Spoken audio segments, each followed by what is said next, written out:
everybody, it's Roberto, and welcome to another YouTube Live Q&A. It is December 15th, which means Star Wars The Last Jedi just came out. It is a Friday, so we finally get to do this as scheduled on a Friday. For those of you who are not familiar, my name is Roberto Blake. I am a creative entrepreneur. A lot of you know me as a YouTuber. On Fridays, I try to do YouTube advice videos and Q&As to try to help other people who are trying to use the platform.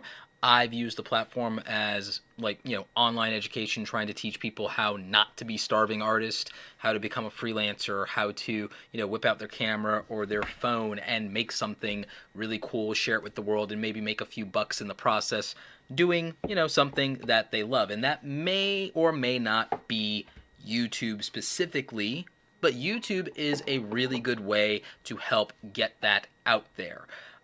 So today we're going to be talking about how to start a YouTube channel in 2018. I'm going to be answering questions from you guys in the community. If you're watching this live, please share it out in Twitter and Facebook. If you're watching the replay, please share it out in Twitter and Facebook. That's part of one of your tips for starting your YouTube channel, is that you need traffic from other sources. You can't rely on YouTube as an algorithm. You can't rely on the organic traffic. You need to take competition to YouTube away from a competing website like Facebook or Twitter, bring it onto the YouTube platform, and then YouTube will favor you a little bit better based on that. That is something called session starts. You'll hear a lot of the YouTube experts talk about that.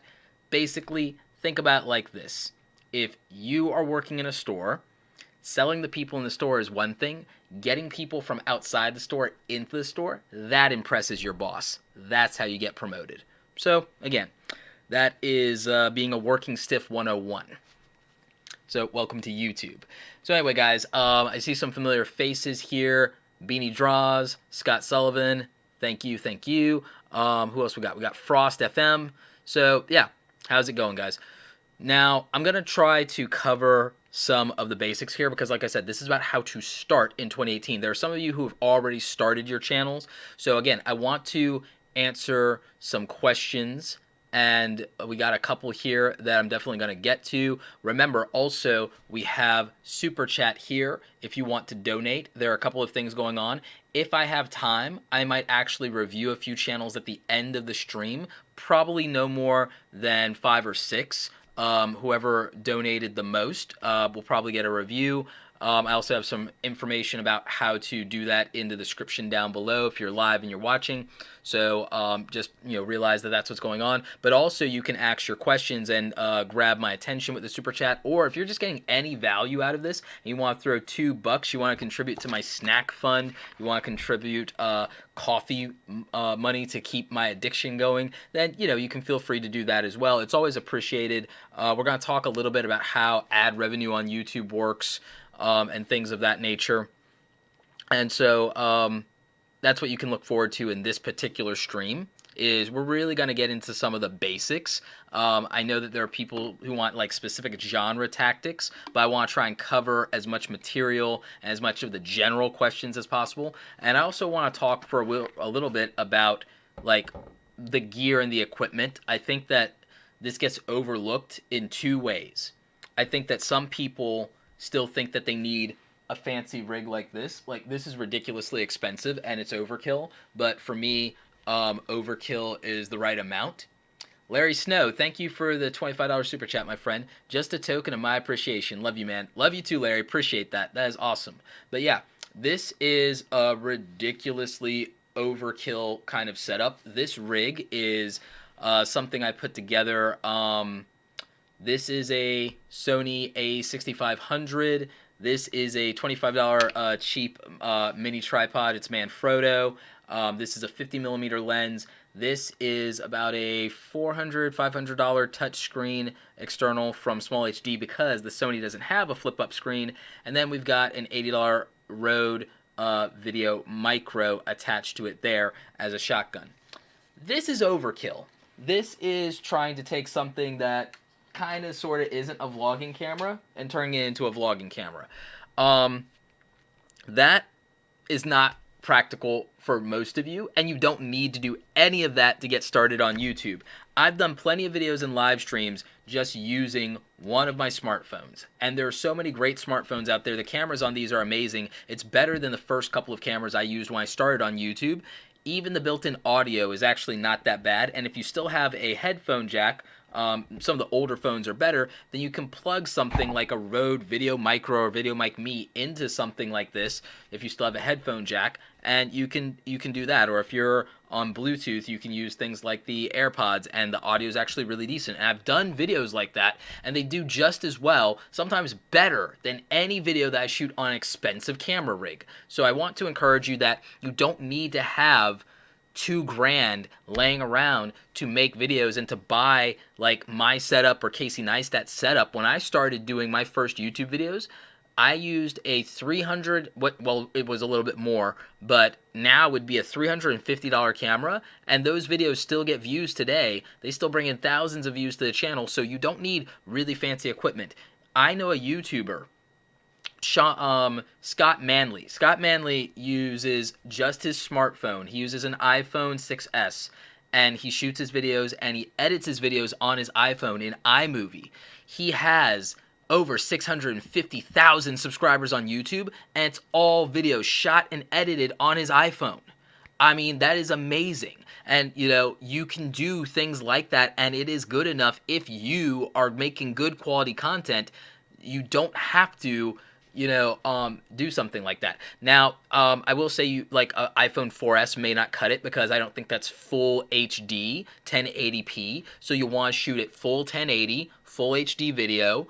You know, in terms of settings, you want to shoot at 24 or 30 frames per second. 60 frames per second doesn't always look right if you're not doing sports or action stuff. So, like, that's the settings. Or if you want to talk directly to the camera like this, I'm using the Logitech C922X Pro. That's a $99 webcam. I'm using a Audio-Technica ATR 2100, a $60 microphone. I'm running that into a $40 mixer. Or you could just buy a $99 Blue Yeti, which I also have for my podcast. I have that over at the other table because I use my laptop for that. So again, you don't have to spend a lot of money to get started on YouTube.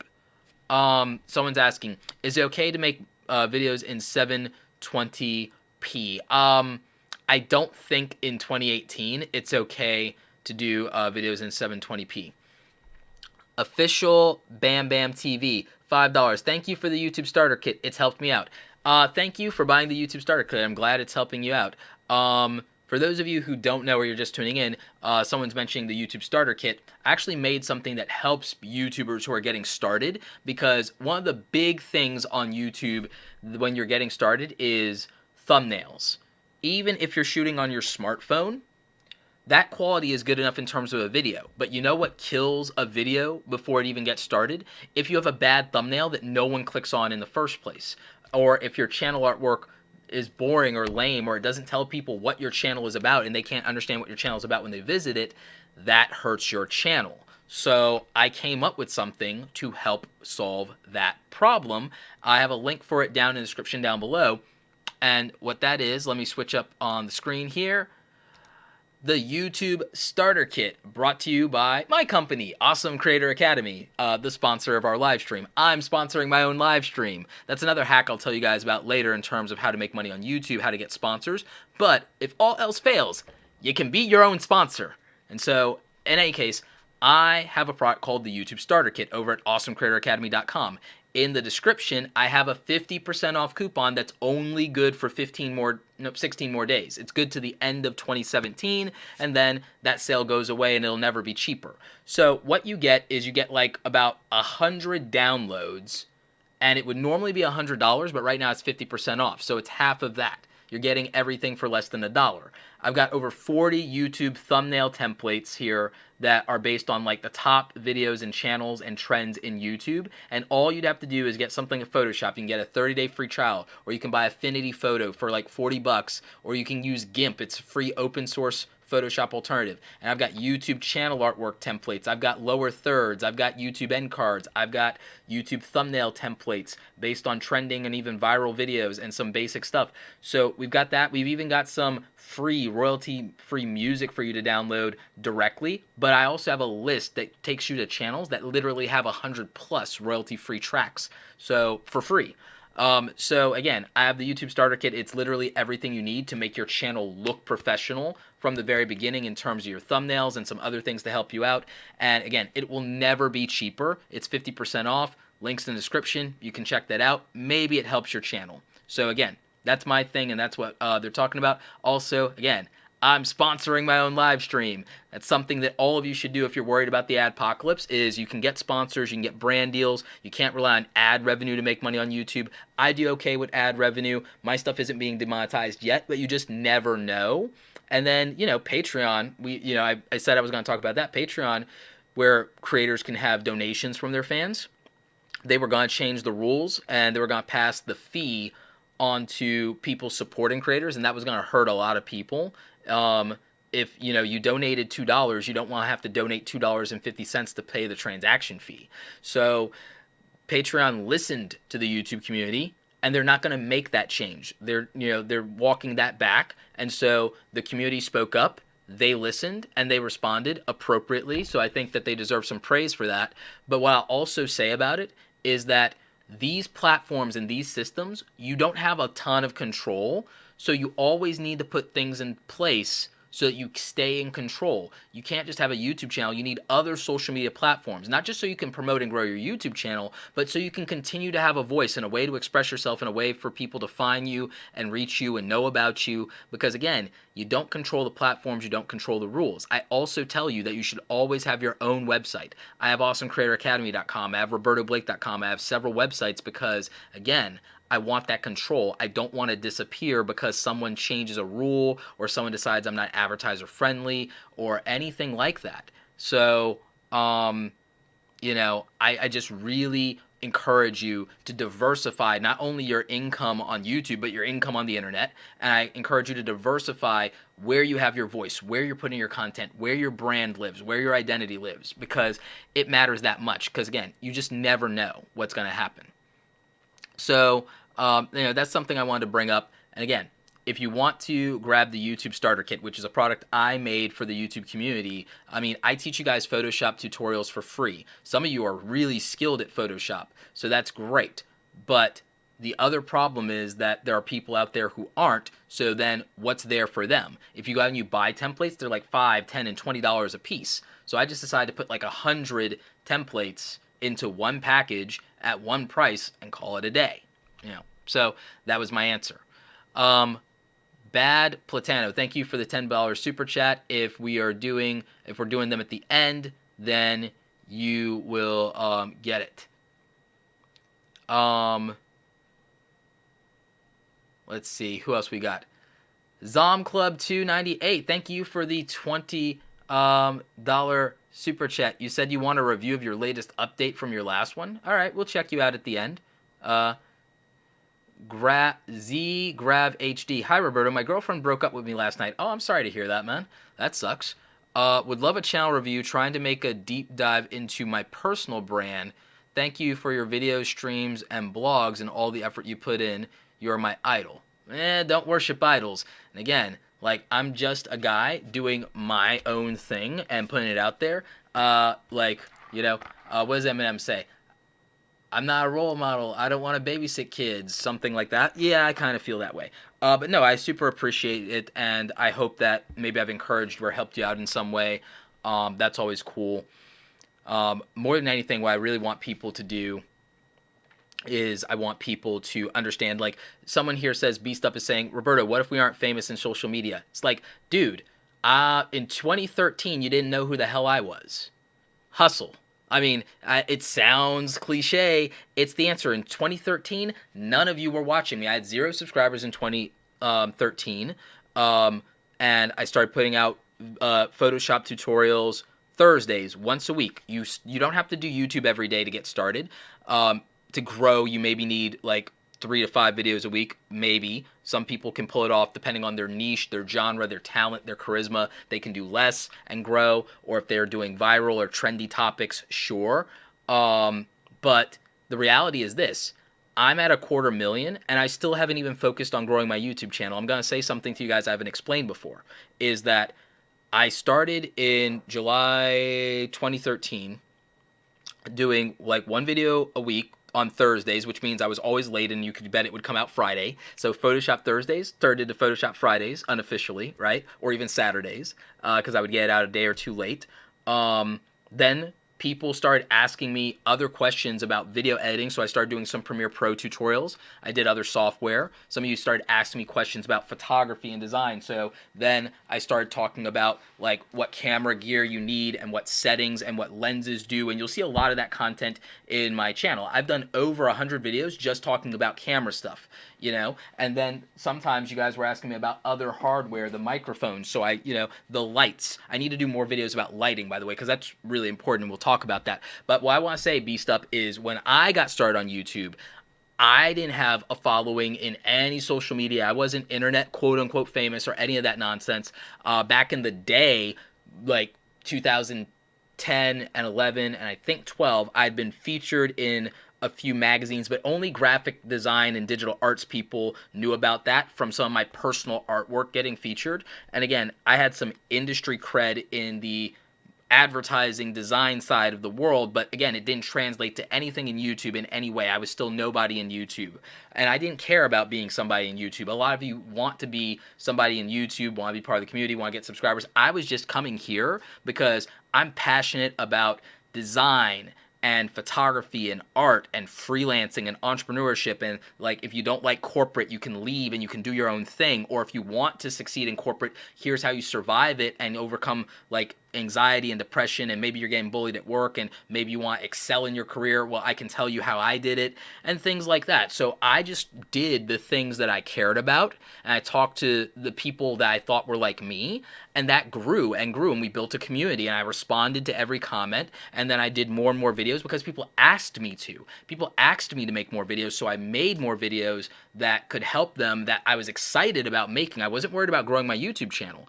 I only went to doing 5 and then 7 day a week videos because I wanted to get better at editing really fast. And I knew from experience that when I do something every single day, I get better at it. So I started doing video editing in Adobe Premiere Pro, the thing I've been doing since I was a kid, every single day. And again, I still wasn't trying to grow the YouTube channel. I was trying to suck less at editing because I didn't like my edits. I was hoping no one was really watching too many of the videos because I didn't feel like I was good enough yet to earn an audience. And it was because I didn't feel my editing quality was that good. The sound quality wasn't that great. So I took some of my constructive criticism, and what I did was I then invested about $60 in a new microphone.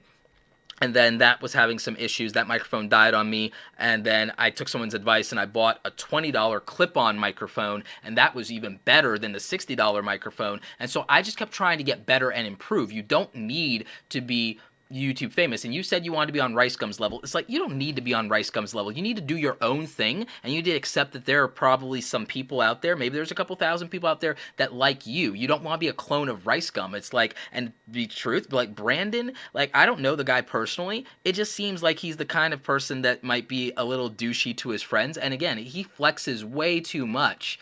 It's like, it's cool that like you didn't come from money that much and that you made all this money, dude, but like, like there's something to be said for being at least a little humble in your success. And so what I would say to you, Beast Up, is, and again, no disrespect to the kid, he made his money, he made his riches, maybe that's what he cared about, but I think that sometimes like some people like that, they're more talented if they were to dial it back a little bit and focus on their craft and not on the showboating side of things. And so I would encourage you, instead of looking up to somebody because they have a bunch of subscribers on YouTube, look to someone who has the talent that you have, that's been successful in their talent, and then model and learn from their success, but do you. And because I didn't model myself after anybody. I didn't have a role model. I didn't have an idol. I had people I respected as entrepreneurs and businessmen. I had people I respected as photographers, people like Jared Polin, people like my friend Terry White, people like Chase Jarvis that I have a tremendous respect for that started businesses around creativity and around the arts.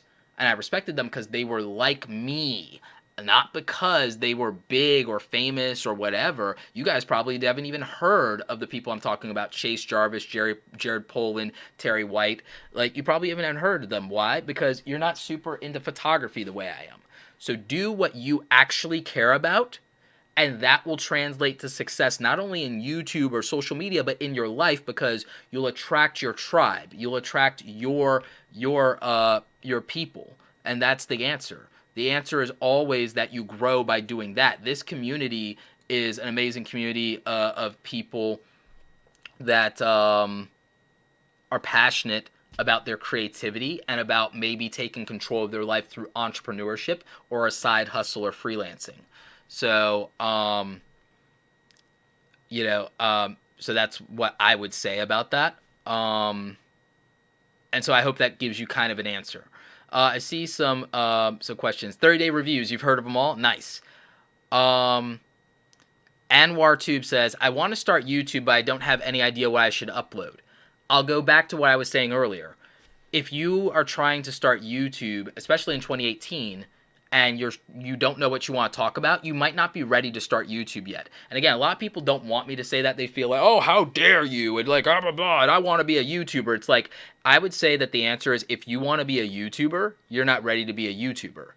I mean, and that's real, because if you want to be a YouTuber, but you don't have something you want to talk about that's about you and is about like something that other people would be interested in. If you want to be a vlogger, but you want to vlog and you just want to talk about your life and what you ate today and what you're reading today and everything like that, and it's not something that other people relate to, what's in it for them? Why should they spend 5 minutes seeing what a day in your life is? They don't know you yet. They don't care about you yet. But you know what they might care about? They might love Harry Potter as much as you do. If you're a big Harry Potter nerd and you are thinking to start YouTube, talk about Harry Potter until you figure something else out. Because at least there are other people who can relate to that, and you'll figure yourself out. If you like video games, maybe you don't start a Let's Play channel. Maybe you think about what video games you like and why you like them, and maybe you talk to people about those games. Or maybe you like video games, but one day you want to get into the gaming industry, and maybe you should talk about that, and maybe you should be exploring that, and maybe people would also, who want to be part of the gaming industry, would talk to you about why they want to be a part of it too, and so on and so on. So I would say that if you don't know what you want to talk about on YouTube, you may not be ready yet, and you should think about, well, what are you passionate about, and who would like that? So I mean, I think that's the answer. Food Inspiration says, would love to hear your opinion. Do you think that do you think that daily 1-minute videos are enough to grow on YouTube? Traditionally, no. If you're an animator, yes. If you're an animator, I could make that work. But if you were going to do 1-minute videos, those are better suited to Instagram, Facebook, and Twitter. YouTube favors longer videos for watch time. It's not impossible to grow, but you'd have to have something very compelling. If you're going to do 1-minute videos, it'd have to be ridiculously compelling. And then I would challenge you that if you're going to do 1-minute videos, you'd have to do what Alex did with Star Wars Explained. His channel started out as Star Wars Minute, where he tried to explain something about Star Wars in a minute to make it quick and concise. Now he does longer videos overall. He gets more into it and more in depth. But again, you'd have to do it from a position of, I didn't think someone could explain that or do that cool thing in a minute. Like if you were doing 1-minute dance tips or 1-minute choreography, that could be very interesting. If you were doing 1-minute facts, that could be interesting. Just making 1-minute videos without some kind of hook or angle, I don't think it would work. Beast Up says, do you think that it would be easier to grow if Susan gets fired? I doubt it. If you're having trouble growing on YouTube, that's on you, buddy. It has nothing to do with the platform. It has nothing to do with whether Susan Wojcicki is in charge. It has nothing to do with, if you are saying that you can't grow on YouTube and it's so hard and it's impossible, it's because you don't have the chops yet. And I say that in all humility because it's just the truth. It's just the truth, and it's the truth that maybe no one will tell you because, again, they want to be liked on YouTube and they want to be encouraging and they want to be a cheerleader and they want to be rah-rah. But I'll be very real with you. The answer is that the market decides, my friends. And by the market, I mean if people don't think that your thing is interesting, then that's nobody's fault. That's just the way it is. If you decide to do a YouTube channel around Magic the Gathering, maybe there are 500,000 people that like that. Maybe you'll never reach 1 million subscribers and that's the limit. But you're doing the thing that you care about. Now, if just because somebody else has 500,000 and you're doing the same thing, maybe you're not as charismatic as them. Maybe you're not as energetic. Maybe you're not as relatable. Maybe your thumbnails suck. There's any number of reasons, but the thing is, success comes from taking individual responsibility and not blaming other people. If you want to be successful at anything, whether it's YouTube, whether it's building a business, everything is your fault. If you're gonna try to achieve something, everything is my fault. If I was tracking cross country, oh, I didn't win the race, that's my fault. Not, oh, they cheated. Oh, the obstacle course is too hard. Oh, no, I'm not fast enough. Done. I'll get faster. Oh, I came in 3rd place. I'm not fast enough. Great. Oh, I came in 1st place, but I was 10 seconds slower than my last time. I'm not fast enough. Buck stops with me. By putting individual responsibility into everything, that's what makes you successful because you just grind harder, you get smarter, you get better. The minute that you think to blame someone else or an external factor for your outcome, you have already failed. Again, harsh truth. No one wants to tell you that because everyone wants to be liked. Everyone wants to be beloved for being a cheerleader. Everyone wants to be supportive. I will give you practical positivity. I'm not here to crush or kill your dreams. I'm here to reinforce your muscles so that they can actually hold and lift your dream up and sustain it. I am not going to accomplish that by coddling you. But I'm not going to razz on you or make you feel bad for no good reason. I'm going to tell you that this requires more than what you currently have. What are you going to do about it? Tube questions. Hey, if you have some time at the end, I'd appreciate a review. Thanks. Thank you for the $20 super chat, Tube questions. And by the way, if you've got questions, besides like the people who want reviews at the very end, keep asking me your questions about growing a YouTube channel. But if you're getting any value out of this at all and you want to throw out $2 in super chat, I'd appreciate it. I'm good with that. I'll take it. Every little bit helps. Buzz Stringer says, there are a lot of these questions answered in Roberto's podcast. Yes, there are. The Create Something Awesome Today podcast. Let's see what we got going on.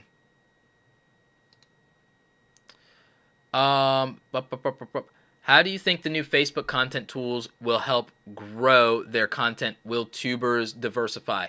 They might. The culture of Facebook is different. The age demographics are different. I'm afraid for Facebook, I think they're trying to copy YouTube's methods when they have a completely different culture. I think whenever a platform ignores its culture of the people that utilize the platform, I think it's a mistake. I think there are opportunities to get into other people's market, but I think that when you don't do it while respecting the culture and the context of the people who use your platform, and you just think, oh, this is a good idea and this is a land grab to grab money or to grab attention, I think it fails.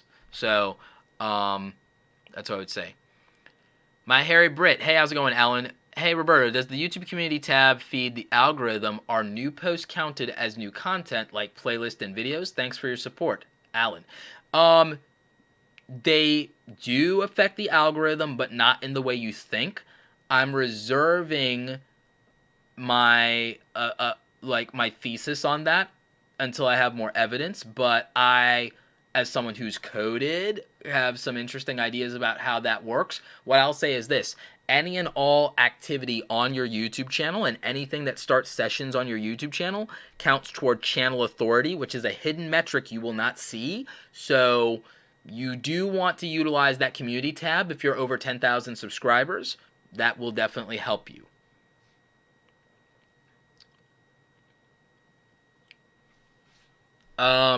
Miss Medi, thank you for the $2 Euro. Thanks for the stream. Love listening while editing. Zach Tech Reviews. Hey, Roberto, appreciate all you bring to the community and your frankness. I'd appreciate a quick channel review. Oh, yeah, also just bought the YouTube starter kit for templates. Cheers. Thank you, Zach Tech Reviews. And yeah, grab you at the end, buddy. That's what's up. ZGrav HD. If I'm creating a show on gaming, should I keep it on YouTube or also post it on Facebook Watch? So this is a great question. I would initially post it on YouTube, but after 24 hours, I would post it on Facebook Watch just to grow awareness for your brand and just to keep your voice present somewhere else. And I would just, I would consider doing that. The reason 24 hours is because the first 24 hours of your video is probably the most important part of its life besides the first hour. You want as much traffic on your YouTube video in the first hour and in the first 24 hours. If you can accomplish that, the video has a better chance of being successful. So that's what I would say. Alexi himself says, hello, Roberto. At how many subs should creators consider creating merch? I think that more of you should create merch from day one. I believe that. I think that you should create merch from day one, wear it in your videos, maybe be your own sponsor, like I'm my own sponsor, and then that means that instead of worrying about YouTube ad revenue, you have a better chance of making $100 selling merch than you do with YouTube ads. Because something that I will tell you that a lot of creators won't is that on average, it takes 50,000 to 100,000 views to clear $100 in YouTube.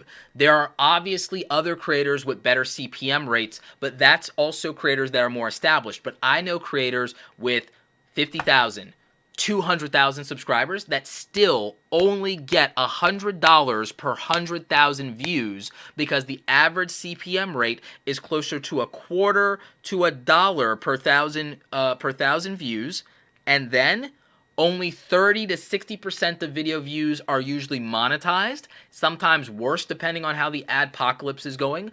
And so you would need to get 100,000 views to make $100 on YouTube on average.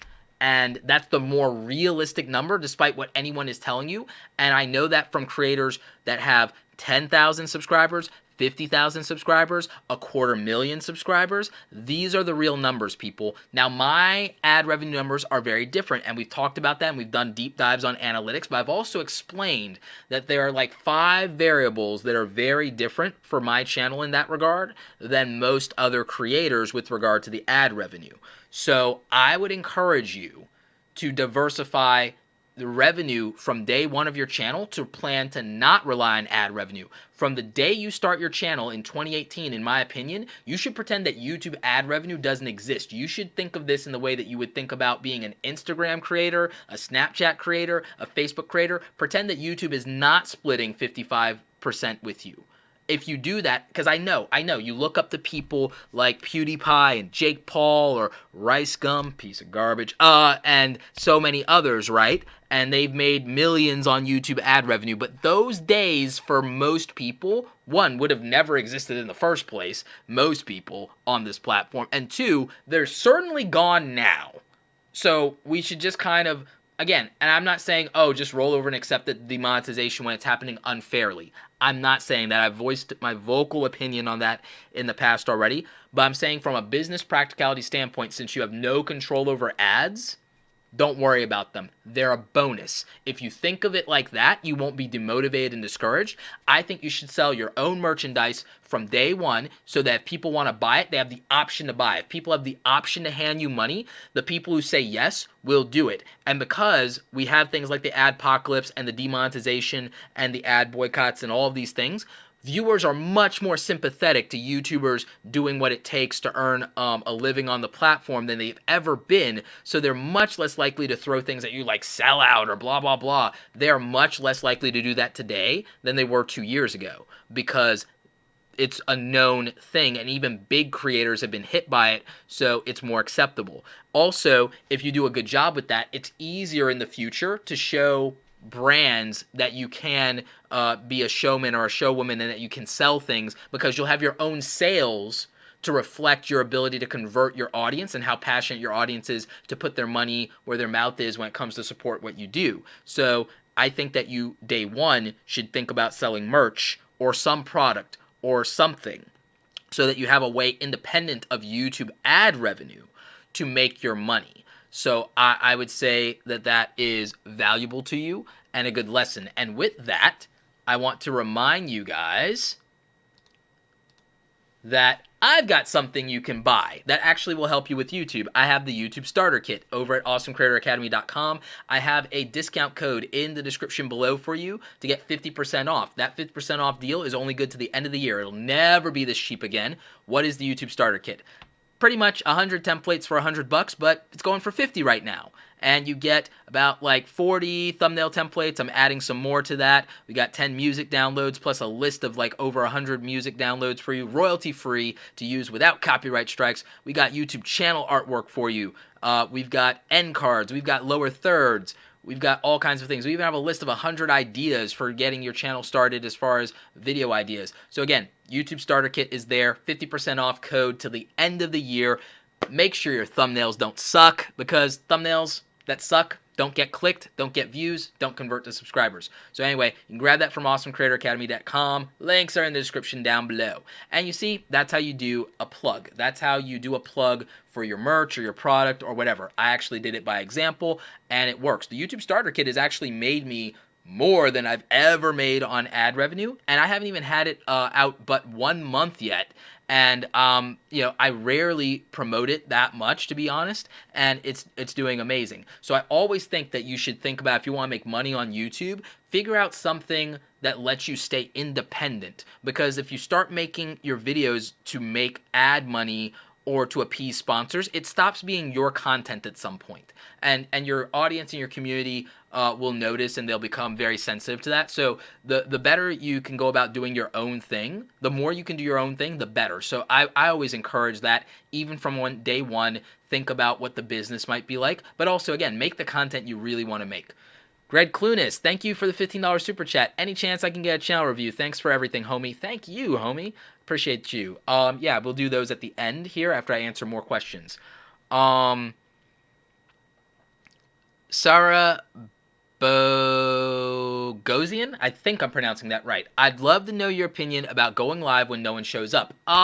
With live, you have to go live and have something to talk about, whether people show up or not, because then you always have the replay. So there's that option. I'm also considering a hack of doing a 24-hour live stream of all of my old content based on playlist, and doing that to see if it just does anything for the algorithm, or if it brings new people in, and I can also run ads against that. So, I mean, there's all kinds of opportunities. So, you know, that's something that I would look at. Lil PTV, Parker Panel, appreciate you, homie. Awesome live stream, Roberto. Love what you're doing. Love what you're doing, Parker. You're like crushing it. You're hustling. I mean, like, Parker, I met Parker when Parker had like, when we met, you had like what, 1,000 subscribers at Social Media Marketing World last year. You were, I think, 13 back then, or 14. I think you're 15 now, if I'm not mistaken. And Parker's been hustling for a long time. Parker like hustled his way onto set with Jake Paul when Jake Paul was at Disney, and I think you got to hang at the Team 10 house for a little bit, so you got to meet Jake, you got to hang out with me, you got to hang out with Sean Durish, you interviewed us on your channel, and he's 15, it's like, he's crushing it. By the time, like, he's 18, he's already gonna have a great network, a body of work, people who support him. I always support whatever he's doing, again, and his parents have his back on this, so, I mean, this is something that you can do. This is accessible, but here's what I want to tell you. Do not mistake the accessibility of YouTube and the fact that anyone can pick up their smartphone and technically make YouTube videos. Don't mistake accessibility for the fact that this is easy, because it's not. If you watch my earliest content ever, I'm very awkward and stiff on camera in that old content. I am not animated, charismatic, energetic whatsoever, and I wasn't used to it. I'm an introvert by nature. I make these videos in the comfort of my home office. There's a real social anxiety aspect to me, even when I do public speaking. But I've gotten better at it over time. But I've done 1,200 videos, guys. 1,200 videos to get to the level of on-camera presence that I currently have. Videos 1 through 50 sucked because I wasn't there emotionally and from a vulnerability and a confidence standpoint yet. That's something you can't do overnight unless you're already there.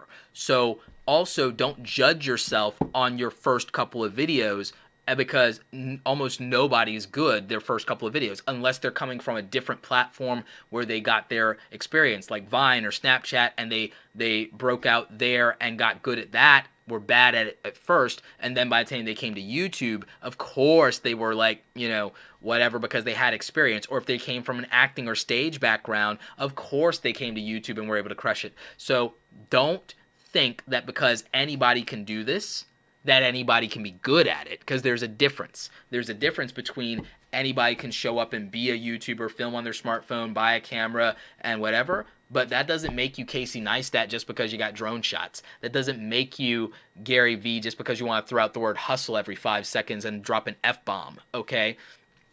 So just keep that in mind, that accessibility isn't the same thing as making something easy. Catherine Goldman, does embedding your video in a blog post have any impact on the algorithm? It does. It's a signal. It's not a strong one, but it is a signal. And if it does at some point get them over to your channel or watching a playlist or doing that, it does help a little bit. It helps more to get them from your website to the watch page on YouTube, though. So that's what I would say about it. Shenbu says, most of my traffic comes from videos after the video sits for a few months, and I'm trying to figure out why. Most of my traffic works exactly the same way. It's probably because it's search-friendly content, or it's content that is not the mainstream type of content, but will be valuable to people later. Old Camera says, wow, big statement, Roberto, goes against what most people are saying about merch. No, I understand that, and they feel like you have to have an audience and a right to do that, but they also are not legit real salespeople. They're YouTubers. That's why they're saying that about merch, because they're YouTubers first. Some of them are YouTubers only. You have to remember, I was a freelancer and making money on the internet before YouTube existed. I was a freelancer and making money for years while other people were trying to make money on YouTube. I was making real money doing client services, doing graphic design, doing photography, doing weddings, doing video editing, I was making real money before I was a YouTuber. I had a job in corporate America. I had at one point I had like a $40,000 a year salary. Like, I made real money that you could live off of before I was a YouTuber, right?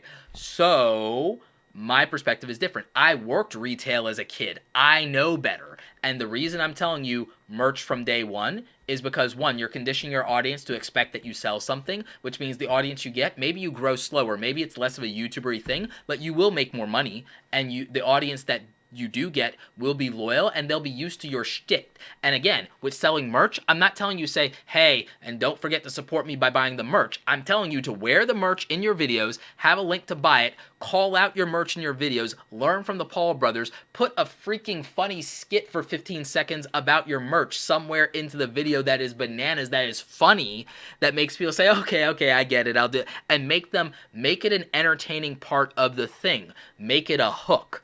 Because again, I'm not telling you, oh, just spam your merch and just do it at the beginning of your video, do your merch. I'm saying be clever, be creative, be different, but sell. And I think that matters. And I think there's a difference. And people will say, oh, no one comes to YouTube to watch ads. Are you freaking kidding me? That's how I started watching YouTube in fall of 2005. I was in my buddy Malcolm, my best friend Malcolm. I was in his apartment. He got a new apartment, and we were, God, how young were we? We were like, that was back in our early 20s. I think I was like 21, 22 when YouTube came out, right? So I was already an adult. I was already a grown adult. So we were watching, what were we watching? Terrible Terry Tate, Office Linebacker. We were watching the Banned from TV commercials. We were watching old Super Bowl ads. We were watching old 80s ads. All we watched on YouTube were goofy ads. Because there weren't any real YouTubers just yet.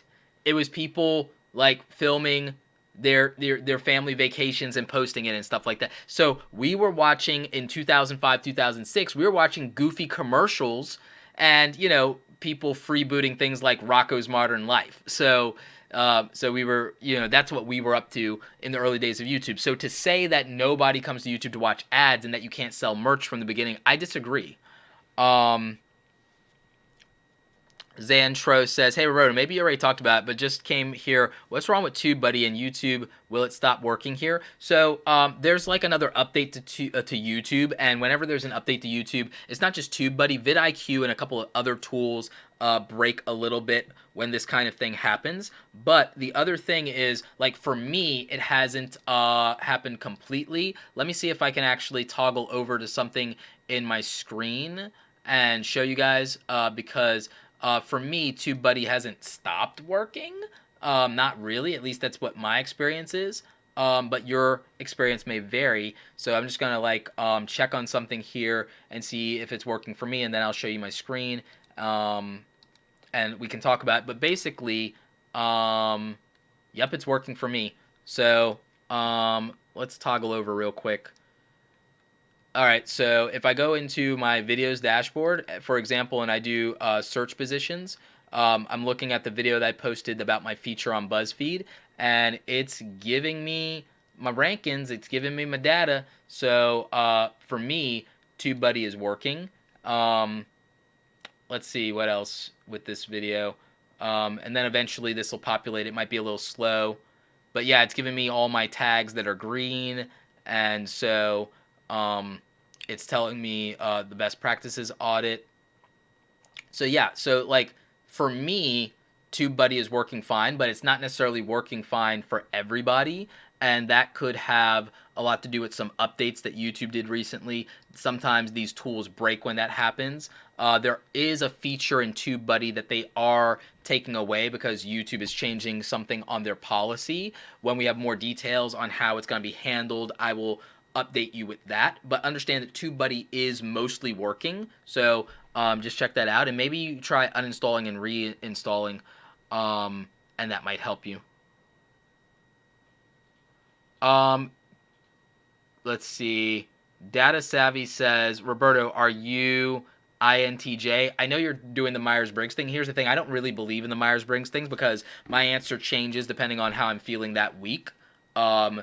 Because I, on the spectrum, I like go through a range, and I think most people do, and I'm fluid in that. I like, because there will be shifts and my peaks and valleys, especially as someone that deals with like anxiety and depression, like it'll depend on my environment for one thing, for me, sometimes. So it'll shift depending on my mood and my intent and my environment.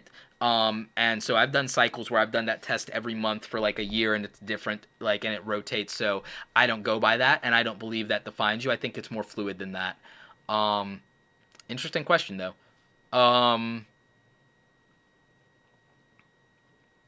Miss Elegant Forever, love that name, says, what drawing tablet did you recommend? I remember you mentioned it in an older video, but I can't remember.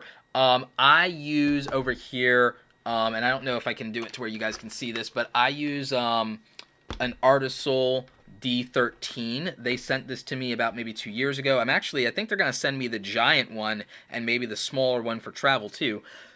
It's comparable to a Wacom Cintiq, which is the one that you draw directly on the screen, as far as a drawing tablet with one of these, like, little stylus pens, as a digital artist or a creator. You can get the Wacom stuff. I've used that for years. I like this because it was a little cheaper for the price, and they sent it to me for free, so I recommend that if you're on a budget. So the Artisol D13, the Artisol D10 is smaller and more portable, and now they have, like, I think a 22-inch, which is amazing, that's the one that I really want. So I'm going to email them back and see if they want to send that over. But yeah, you can, those are drawing tablets.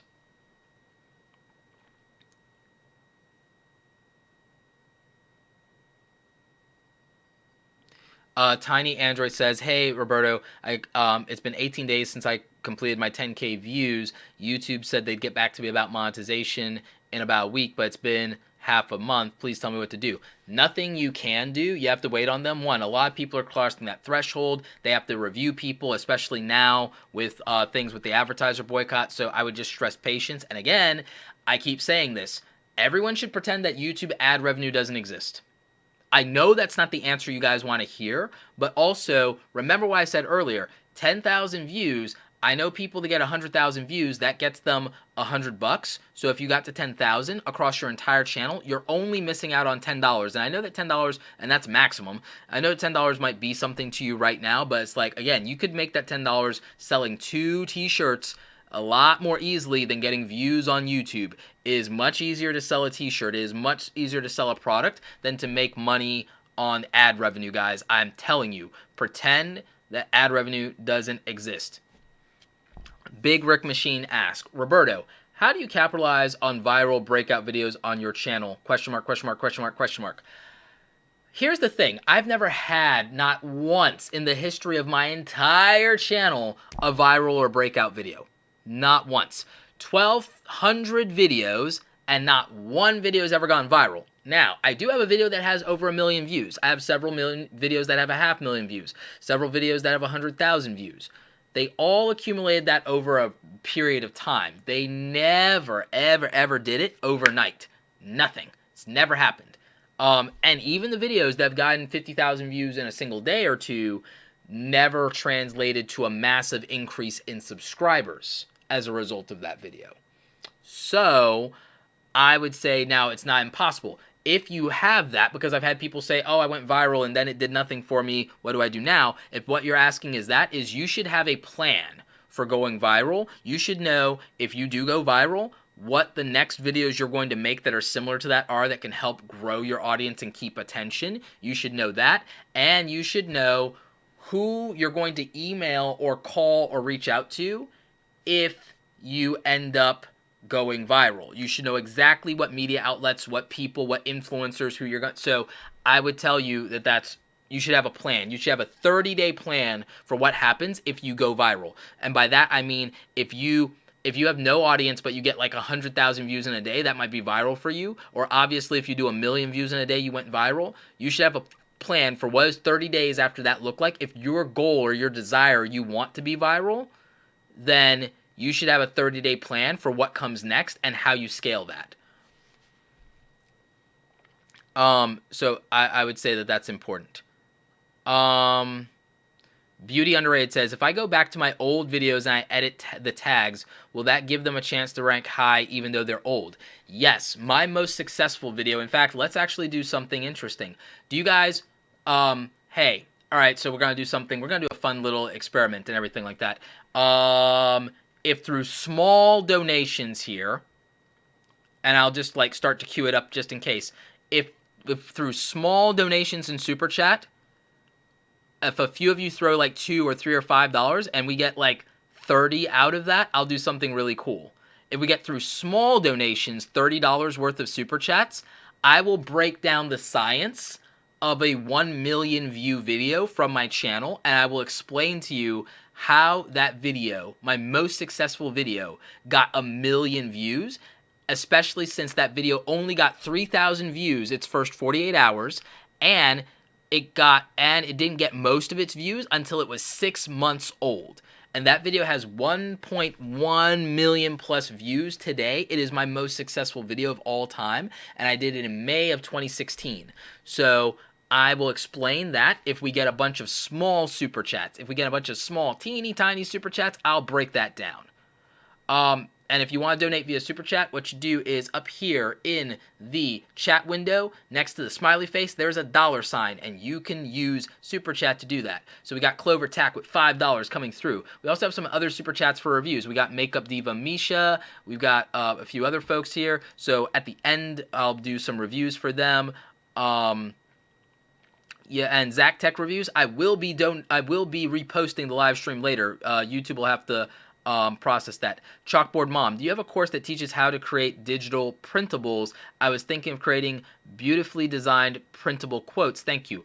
I don't, but I do have a bunch of videos on print design and also on Photoshop. My friend Charlie Marie TV, she might have some, so I would definitely check that out. Ride On Cycling, thank you for the $5 euro. Listen to your podcast today. Love your straightforward, no holds bar approach. Keep up the amazing work. Thank you. Appreciate that. We got Jacob Flax coming through with a $1 super chat. My friend Kevin the Window Cleaner with $2. Thank you. Tube Questions with $2. Corby's Car, give us something cool, Roberto. $5. Finley John, $2. Yusuf Gaming, $1.44 coming through. Appreciate you guys. Wow, that is tremendous. So yeah, you can update an old video and it can actually become more successful if you update what they call the metadata, which is things like the titles, the descriptions, the tags. What I will caution you is if a video is doing successful, don't get greedy and change any of the metadata, the titles, descriptions, tags if you don't have to. If it's doing good, you could hurt it by changing those things. So don't do that. But if you are not having a video be successful, then changing and updating things could be helpful and it could give it new life. California Tile Restoration, $2. Thank you so much. All right, so we got some other questions here. I'm going to answer them real quick before we dive into my million views video. What is the best way to brand yourself on YouTube? I want to do fashion and beauty. The best way to brand yourself on YouTube doing fashion and beauty would be to talk about fashion and beauty. It would be to talk about those topics, find things that are trending around that, find things that you like. Go ahead and talk about the purses or the clothing or outfits or give advice.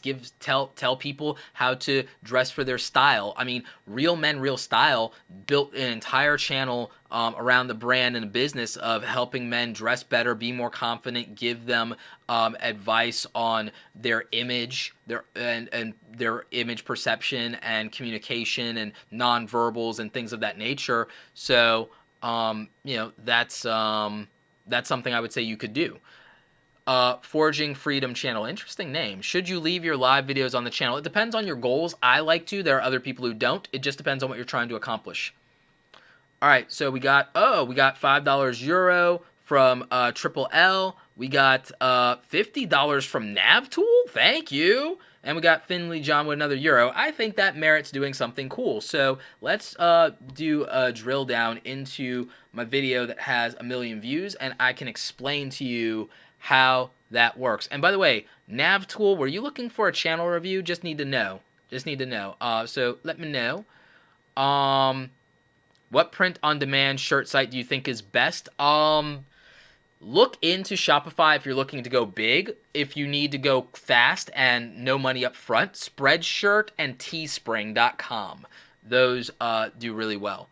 All right, so let's look at the statistics and the analytics around my most successful video. In fact, the easier way to do it is probably to go to analytics and then do search for content. And then in my videos, it tells me. So, and instead of looking at the last 28 days, we'll look at the lifetime of this video. All right. So we're looking at what you guys are seeing. And let me see if I can make this any bigger for you. Hang on. So that you can see the stats clearly. I hope you guys can see that clearly. I have my resolution probably as good as I can make it at this point.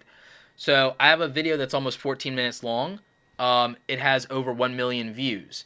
It has 11 years worth of watch time, almost 12 years worth of watch time. Average view duration is well over well over the average for YouTube, but close to half. It's made me some money. And it's got a lot of likes, comments, shares.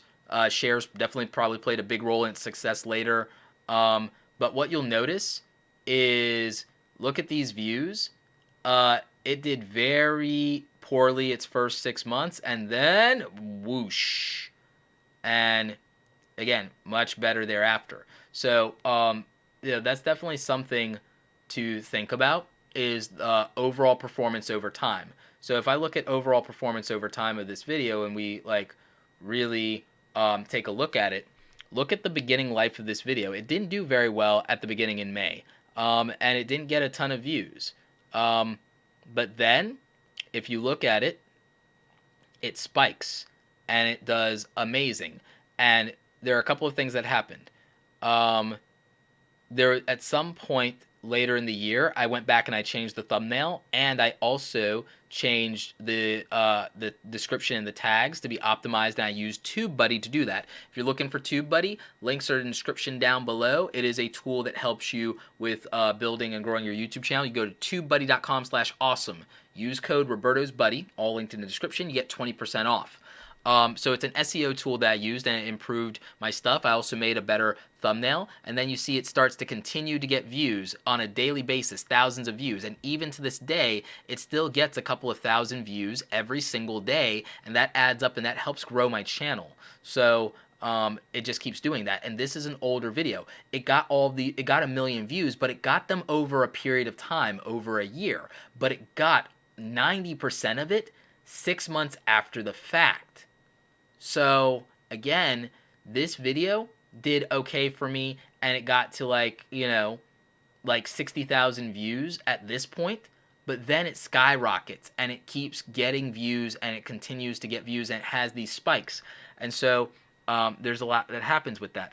And obviously most of it is the United States. It's English speaking countries, so you know that this is legit. And it's got the watch time. Now, granted, this was before YouTube Red, so it's doing YouTube Red views and things like that. But again, the duration, the fact that because this is a top 10 video, it's 10 ways to make passive income online. Passive income is a highly searched topic. 10 ways is, okay, you came here for 10, you want to get 10, you're going to sit through. So it's going to get good view duration. So it's going to get things like that. Let's see if there's another metric I can compare here that might be interesting. Subscribers gained. Let's see if it generates that. All right. So look at this chart here, because this is interesting. This video, even with getting hundreds of views a day, wasn't generating a lot of subscribers, but they all add up. As it continues to get views and spikes, though, it gets more subscribers. And so let's look at some of these ratios here. 800 views in a day, but 7 subscribers. That's like, that's a painful thing, but think about it. Every 100 views, every 100 views might equal 1 subscriber. That's the ratio we're kind of seeing here, right? Look at that. 2,000 views, just under 50 subscribers. So again, maybe every 100 views, you get 100 subscribers. Almost 10,000 views, 100 subscribers gained from that. So it's a video that continues to gain subscribers. And then there's a period where it's getting views, but those views are not generating any subscribers. It's like, okay, we got a lot of the subscribers we're going to get out of that. Either that, or it's a period of time where YouTube might have been having a glitch on tracking subscribers. Who knows? But again, it goes on and goes on like that. And again, it continues to build and grow new subscribers over a period of time. So that's just something to kind of take note of. And let's zoom out here a little bit. And then again, you see most of the subscribers gained from this come from the US. And so, this video gained about roughly 7,000 subscribers, 8,000 subscribers for the channel in its lifetime out of those million views. So 1 million views on YouTube, a video that gets you 1 million views may not get you as many subscribers as you think, because look at the ratio. We got 1 million views out of this video, but we didn't even get 10,000 subscribers out of it. So again, for every 100 views, you might get 1 subscriber. But, look at this math. That's pretty insane, right? If we look at it, a lot of people would think, well, if you got 1 million views, maybe you get 100,000 subscribers out of that. Nope. Maybe you get 10,000 subscribers out of it. Nope, not in this case. And again, it is people that like the video, and it is something worth subscribing to, because it's 10 ways to make passive income online, and I had a whole list of videos about making money online on the internet. So it's something that would matter. Let's look at the traffic sources of where these views came from. So if you look, suggested videos are responsible for 60% of the views that this video got. So that's part of where some of the traffic came from. And if you look at it, there are some of these spikes. Now, delivering it to the homepage, this is also when a shift in the algorithm happened to where they're basing it based on the videos that you previously viewed the most, and then that shift favors me. So again, I'm teaching you about a video here that got 1 million views, but it got it over a period of time. But look at the breakup of where these views came from. There were a lot of them that came from suggested videos and recommended. Some of them came from search, but not even 10% came from search. A lot of it came from the YouTube browse features. What are the YouTube browse features? Well, a lot of that's going to be the homepage. The majority of those views, almost 300,000 of them, came from the YouTube homepage. But why did they come from the YouTube homepage? Because people watched similar videos to this. That's why. Out of subscriptions, look at that. Only 2,000 came from subscription notifications. Out of the million views, like 2,700 came from subscription notifications. So, that's very telling, right? That, like, now you understand why there are certain parts of YouTube that you can't rely on. The sub box, it looks great to say, oh, I've got subscribers. Subscribers will not get you views on YouTube. Having a bunch of subscribers won't get you views. Suggested videos, 60% of where this traffic came from, and then the other 30% is being promoted to the homepage. You get promoted to the homepage if they're watching other videos on your channel. What were the suggested videos that got me all this traffic? Who did I get traffic from? Well, from a lot of people. But some of it was also, and again, it's going to get further down here, but some of it was my own videos, But there were a lot of other videos with similar titles that I ended up borrowing traffic from, but ultimately I got more views than those videos got. But as other people uploaded videos that were successful after mine, because my video was in May, this one was in March, so this one was before mine, but this one was in March, so this was before mine. But look at this video from a very, good channel. Okay, but my video has the better thumbnail, because look at my thumbnail, and then let's look at some of these thumbnails. I have the superior thumbnail to a lot of these. If I type in passive income online in search, well, one, I'm number one. High search volume, high competition, but I'm number one, which means that's why I keep getting views for it. But look at all these other thumbnails. And then think about it. Aside from this one from refusing to settle, which he's been stepping up his thumbnail game lately, and that's from 4 weeks ago. He's going to get so much traffic off of me. It's going to be amazing for him. Here's my friend Practical Psychology. His thing is 8 months ago. But again, look at these thumbnails. Some of them are good. Some of them are not. Oh, there's me again with this other video that I have, 5 ways to make passive income online. Which has, a tenth of the views. But look at these thumbnails. Here's my buddy Sean. Look at all these thumbnails. Look at these other videos. This one and me are recommended, Video School Online. But again, I have one of the most viewed videos, but I also came later, and my video is number one, and I have another video that ranks on this channel. And here's the other thing, ranks for this search rather, but here's the other thing I want to show you. Look at some of these other videos that my second video ranks above that have more going for them. This video has 1 million views, but my other video with 143,000 views ranks above a video with 1 million views. So all of you think that views matter. This video has 19K views for my friend Sean Canal, and it's ranking above it too. So it's not just me. 190 views, and this one ranks above 1 million views. And this one isn't my channel, so it's not just, oh, my preferences are different. So don't think that views are the end-all or be-all to rank on the homepage, but also don't think that ranking on the homepage automatically gets you more views, because this guy's on the homepage. His video was out 4 months ago, but it still hasn't even broke 1,000 views. So just being on the first page and being above a video with 1 million doesn't necessarily break you out. I want you guys to understand that. So one, I've proven something interesting here in showing you my data. I've proven that, one, you can get onto the first page without having the most views. You can do it without being a big channel. You can do it with a small amount of views, and you've seen the proof for yourself. So everybody who said, oh, it's impossible to break out in YouTube, wrong. You can be on the home page, you can be on the first page, you can get on the home page. It's not, you can do it, but here's the thing. Just because you did it doesn't mean you'll win. It's a lot easier if your thumbnail is better than the other thumbnails or as good as the other thumbnails. I really like what Refusing to Settle has been doing with his videos and his thumbnails later. He's a channel on the rise. You guys might want to look at him. He's doing really good. I think he's over, I think he might be over 100,000 subscribers. But Project Life Mastery is definitely crushing it. But again, his Refusing to Settle video beat me, beat Alex Becker. Alex is one of my other favorite business YouTubers. So again, you can rank even if you don't have 1 million views. But the way I got 1 million views, and I came late to the party on this video, was I optimized it. I made a better thumbnail instead of just using what I had, and it's proof in the analytics. I ranked against other videos, and then when other videos made similar things later, I benefited from their traffic and they benefited from my traffic, so it creates a loop.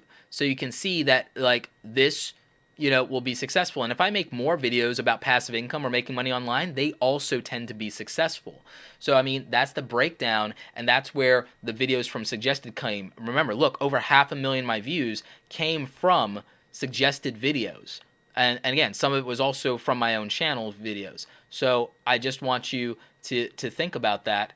And if we look at like audience retention on this video, Hey I'm everybody, keeping this them is Roberto engaged. Blake of RobertoBlake.com. I'm keeping people engaged. Like, all the way in here, I've still got a pretty decent percentage to go past 9 or 10 minutes. That's actually pretty good. On average, you start to lose people after 2 minutes on YouTube. So just kind of keep in mind, looking at the analytics of the million views video, 1.1 million views video, it's not always what you think will happen, because again, it's got 1 million views and it did it over a period of time, but it also didn't result in more than 10,000 new subscribers.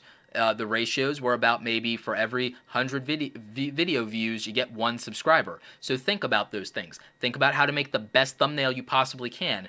Think about how to be competitive. Think about what videos would you be able to get some traffic from if people are watching similar videos, because that then promotes you on the homepage for people who watch that type of content.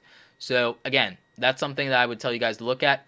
And remember, thumbnails matter a lot. So if you haven't gotten it yet, consider getting the YouTube Starter Kit. Till the end of 2017, it's 50% off. You've got like 100 downloads here for $100, but you're getting it for $50. You're getting it for half off right now. If you use the link in the description down below, you can grab that with my code, and we're going to keep adding stuff to this. We're going to keep adding value. There's over $1,000 in value here. I painstakingly made great channel artwork for you for any type of channel you might have. I made YouTube thumbnails based on trends and viral videos and some of the top YouTubers. And you guys have it. You can get Photoshop, get a 30-day free trial of Photoshop if you can't afford it. Photoshop's $10 a month, but you can get it 30 days free and make a crap ton of great thumbnails with this. You can use GIMP, that's open source, that's free. You can use Affinity Photo, that's like $50 for that software. So again, take advantage of this. It will never be cheaper. I'm not going to run it 50% off again unless it's a long time from now, because it's overwhelming value. I'm giving away $1,000 in value already, and I made it ridiculously cheap because, one, I can afford to do that. I'm a Photoshop wizard, and again, I really feel that a lot of you have great content that's being undermined by sucky thumbnails that people don't click on, and your good content would do better if it had better packaging. Something our friends at Apple are really good at. They don't even have the best product all the time, but their packaging sells it. So if you guys have better packaging, your good content will sell better to the viewers. So I would encourage that. So there you go. That's the breakdown on a 1 million viewed video. So now you understand how that video got 1 million views. It's not guaranteed that a video will get 1 million views. I didn't think that would be the video to get to 1 million views, I'll be honest. But it did, and there are reasons for it. It was optimized for search. It was a topic that would be searched forever. It was a topic other people would make videos about that would then feed it later with recommendations, and that would then get it onto other people's watch page of similar videos. I had playlists of other videos that are related to it that could help if people watch it. So all of those things add up, and all of those things matter. They're so important. And again, a good thumbnail, having the best thumbnail for your topic, having the best thumbnails for your niche, having them stand out, having people recognize it as you, all of those things are super important. So we got D Lovely Life, $5 super chat. Happy holidays, Roberto. Have you stopped posting on SoundCloud and Anchor? Appreciate you. With Anchor for my call-in show, I just needed to get a new microphone because it was harder with the Apple AirPods. The Apple AirPods did not have the sound quality for Anchor that I thought that they would. It wasn't great, so I then had to buy, where did I put it? I had to buy a lightning cable microphone recently. Hopefully I didn't lose it. I think it's in here somewhere. Please don't tell me I lost it, because that thing wasn't cheap. Well, not relatively speaking, it wasn't that cheap. Maybe I put it somewhere else. Maybe I put it... But anyway, I had to buy, like, a different microphone. I'm hoping I didn't lose it. I'm hoping it's in my other bag or something. But I had to buy a microphone specifically for my phone to do Anchor, and so I'll be bringing that back with better audio quality. So that was part of the issue. As for the podcast with SoundCloud, that's just timing, and I've been wanting to get some guests on the show. So lining that up with my travel has just been difficult. So the podcast stuff will be coming back. I just got to get my stuff together. Belinda Rose, love your channel. My channel's numbers have been inching up thanks to what you've learned. Can't thank you enough. $10 super chat. Thank you. The Courtney Project. Appreciate all the valuable info you share. Thank you. Thank you. Gilded Phoenix Vlogs. Thank you. And thank you for all the love in Twitter, Phoenix. I have an apparel printing business, mainly for t-shirts, baby suits, but I'm thinking about, a branch off catering for YouTube merch. How many would be interested in having custom merch made? Well, Gilded Phoenix Vlogs, I think that you are in the right place. I think you're in the right community for it. I think that there are a lot of people who would like custom merch made that are not graphic designers. And so you actually have a t-shirt printing business. You have experience. You've done it. You have work that you can show. I think that pitching it to YouTubers is the right idea. I think you should hook up with some friends who are YouTubers, do some stuff for them, and then basically have them help you make a commercial for that. And I think you should sell that as a service. So I think there's that. And I think you should also reach out to some YouTubers that are like over 10,000 subscribers that probably are looking at doing that because they want to make some more money. So definitely. It's Me Too Loveco, $10 super chat. Thank you. What's the best PC for home studio recording? Ooh, that's a good question. The best one is the one that you can afford in your budget. I built a custom PC here called the Stormtrooper. Other people are Mac people. I like building my stuff. Mac is good for mobile and on the road, especially if you have a bunch of Apple products. So that's what I would say about that. But for doing all this creation stuff, I prefer custom PC builds or buying something decent off the rack at a store.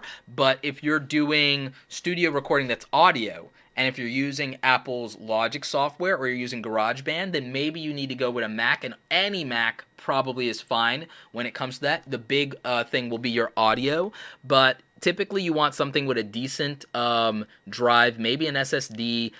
Nothing has to be overkill. 8 to 16 gigs of RAM is usually fine, even for video editing. I use 32 gigs, 16 in my MacBook Pro. So I think that just a decent PC around $600 can do most of the things you guys want to do, except maybe 4K video editing might be slow. But anything else you guys want to do, building a PC for $600 will probably get it done. So good question. I like the tech stuff. Backwoods Beast TV. I will be ready for a channel review in 2 months. All right, looking forward to it. Veg Active. Thank you for the $1 super chat. Beanie Draws. Again, what print-on-demand shirt site do you think is best? Teespring.com, Spreadshirt.com. I think that those are probably the best for little to no upfront money. Rocky Nash Live. $10. I'm enjoying the YouTube Starter Kit. It is the gift that just keeps on giving. I'm a professional live streamer, but new to YouTube. Your kit brought me up to speed. Totally worth it. Thanks so much. Actually, I'm going to add, I'm working on something this weekend. I'm adding a Twitch bundle into the YouTube Starter Kit for the Twitch streamers, for people like that. I'm also adding a YouTube Live template that's similar to the one you see me use. So there's just more and more value coming. So, definitely hit up the YouTube Starter Kit. Links are in the description down below. Fabulous 50s. All right, so I'm digging that. Very nice. I ranked number 1 using your tips, and I'm a very small channel. Thank you for your genius ticks. $10 super chat. Thank you, Fabulous 50s. Brandon goes raw. So I'm thinking you're vegan. I've been doing the raw food diet thing, which I'm doing more of that. I'm trying to go vegetarian. It's going to take me 3 years, but I need to get there. But I'm trying to go vegetarian, maybe vegan by 40, because I want to live forever. Let's see. Brandon Goes Raw says, I've been implementing your tips to my videos for over a year now, and I was doing great. Views and subscribers are dipping big time lately, and I'd love a channel review. Thanks for what you do. Okay, so we'll look at it and see if there's anything. Sometimes it's not the algorithm, guys, when your channel dips. Sometimes it's a dip in the culture or the age of your community or things of that nature. Sometimes it's not the algorithm, and sometimes it's not you. Sometimes it's just that the audience, they don't care about the things they used to care about or something. It's just the reality. Sometimes the market shifts. Sometimes people are like, you know what, screw it, I want to go to Android life. And then sometimes they're like, nah, I'm going back to Apple. I mean, the market's the market. So sometimes you're not doing anything wrong. Sometimes the landscape just changes, my friends. So just try not to take it to heart too much. I know it's hard not to take it personally when you put so much time and effort in. I get it. Trust me. But, sometimes it's something that's not in your control. That's why I don't believe in subscriber goals. One of the other things I'll tell you about growing a YouTube channel in 2018 is I don't believe in subscriber goals.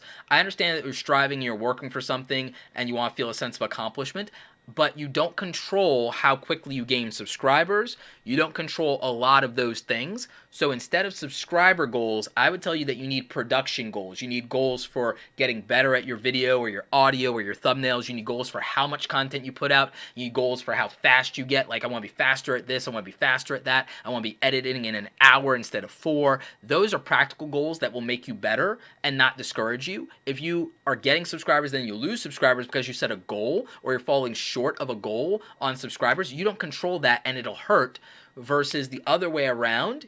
You'll feel more encouraged because it's something that you can always improve. You can always hustle harder. You can always get a little faster. You can always get that little tiny bit better. And better should be about what you're working on and how good it is, and not about how other people receive it, because you don't control what they like. You don't control how people feel about your work. So don't sweat it. Like, that's my earnest advice to you, because I think it'll make a difference. Roberto, what do you think about reaction channels? I think there's a right way to do it, and I think that 99% of reaction channels are doing it the wrong way. I think there's a right way to do reactions, and I would like more creativity and nuance. I'd like more personality, but people are just being cheap and essentially stealing content and writing. It works, but it panders to the lowest common denominator. The biggest channels in YouTube pander to 14-year-olds, with very few exceptions. Exceptions are obviously Philip DeFranco and Casey Neistat, and both of them are on their way to 10 million. But other than that, most of the YouTube community that gives these people 10 million plus subscribers, aside from the late night shows, are 14-year-old children. And again, that's nothing against 14-year-old children, but is that really who you want to be your audience? Is that really who you want to be your followers? Because that's what being big on YouTube is. If you want to talk about what the hard road to YouTube is, and the hard road to 1 million, the hard road to 1 million is if you're an adult here in YouTube, like me, or like Gary Vaynerchuk. Gary Vaynerchuk and Evan Carmichael are both at 1 million subscribers. Evan Carmichael did like 3,000 videos to do that on one channel. Gary V did 1,000 videos on One Library TV, never accomplished that. Did 1,600 more videos on the Gary V channel to get to 1 million, and it took him 7 years to get to 30,000, and then in the last 3, he added 1 million to that. And the difference was 380 videos spread out over 7 years versus another 1,300 videos in the last 3. That's like a lot. That was going to 1 a days and then 2 a days and doing some of the best content out there for motivation and hustle and entrepreneurship and social media. Having 1 million Twitter followers didn't help Gary get more traction in YouTube. He had 1 million Twitter followers when he had 30,000 subscribers, and I was one of 600 people watching the Ask Gary V show. So again, Gary Vaynerchuk and Evan Carmichael got to 1 million. I'm going to do a breakdown on how Gary got to 1 million, because again, it's a journey you guys should learn about and understand, because Gary got 1 million subscribers by doing 1,300 videos in 3 years and going 1 a days and 2 a days and putting a team around him. It's not something all of you can do, because you're not going to hire 6 people and then 16 to grow on YouTube. But there is a content hustle and an authenticity and a rawness story there, and a quality balance story there. And Evan Carmichael has a team as well, and he grew to 1 million. But again, there's a difference between getting 100,000 and getting 1 million and getting 250,000 when you're a grown adult in YouTube that starts YouTube at 29, 28, 25, 26 versus being 16, 18, 21, 23. You know, there's a difference in that, and there's a difference in the audience you're trying to reach. You're probably, I hope that you're not, unless you're a parent or something and you're doing something different, I hope you're not 33 and trying to reach 14-year-olds, like, for reasons. Again, unless maybe you're iJustine and you're actually being a role model for young girls, then that's different, you know, or if you want to be a role model for young men, that's different. But again, it's about, well, what's your demographic and will that resonate with them, and so on and so forth. So again, you all of you can't be Jake Paul. And not all of you can be Gary Vee. And certainly none of you can be Roberto Blake. But you can do your thing, and you can deploy tactics and methods that have been proven to work for people that are similar to you in age, in different demographic, in temperament, and in type of content. And you can reverse engineer. Grown and healthy. I'm starting at 39. Cool. So I think that, you know, one, kudos to you. Do you realize that back in the day there was a guy, Geriatrics something or other. He was one of the early YouTubers. He was the biggest YouTuber for a while. He eventually passed away, but he was an old World War II survivor, and he would just tell old stories and war stories. He literally was the internet's grandpa, and he was one of the biggest people on this platform. Angry Grandpa just passed away, and he was one of the biggest people on this platform for a long time back in the day too, before other people surged past. But you know, there are people that will resonate with that, and there are young people that will resonate with that too. So, you know, I just want to point out that you're never too old to start YouTube. There are people who can do that. Harden Build says, "Hey Roberto, do you think there is still room for a home build muscle car channel?" I grew up watching Home Improvement and watching like Tim the Toolman Taylor and his boys work on the hot rod in the garage. I think that there's still people who are into that. I think that there's a niche in car culture. Now, how big will that get? Who knows, right? So I think that there's something to that. Roberto, is it too bad for a new YouTuber to work on contents and topics after starting journey on YouTube? I mean, which is better, to start the journey or to start after focusing much on your niche? J-Han's Garden, I think it just depends on who you are. I think you need to think about why you're on YouTube in the first place, and I think you need to think about like why you're doing this. I'm not for this be on YouTube to be on YouTube thing. Now, if you are trying to find your voice and you're trying to just put yourself out there, that's one thing. But to be on YouTube for the sake of being a YouTuber, I personally don't believe in it because, one, I don't think it works unless you're of the Viner generation. I don't really believe in that per se. And I think that then you're trying to be a personality, and I think that that's really hard, and I think it takes a certain level of charisma and confidence and self-awareness. So I think that there's that aspect of it. Tripoli, I got you. And you did technically break it up in 5 and 5, so that's fine. But like there's like I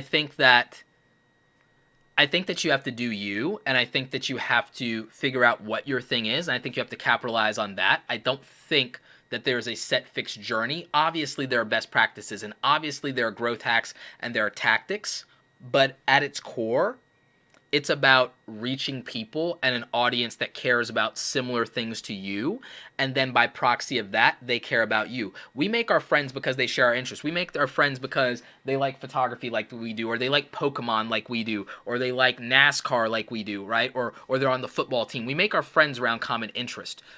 You build your audience the same way. So again, you can't just make friends because, oh, I want to have friends, I want to be popular. That's not an answer. You would need to resonate with a large swath of people while still managing to be original and managing to be charismatic and a standout, but not so unique as to be off-putting. That's a very hard line to walk, which is why most people are not popular, whether it's in social media or in real life.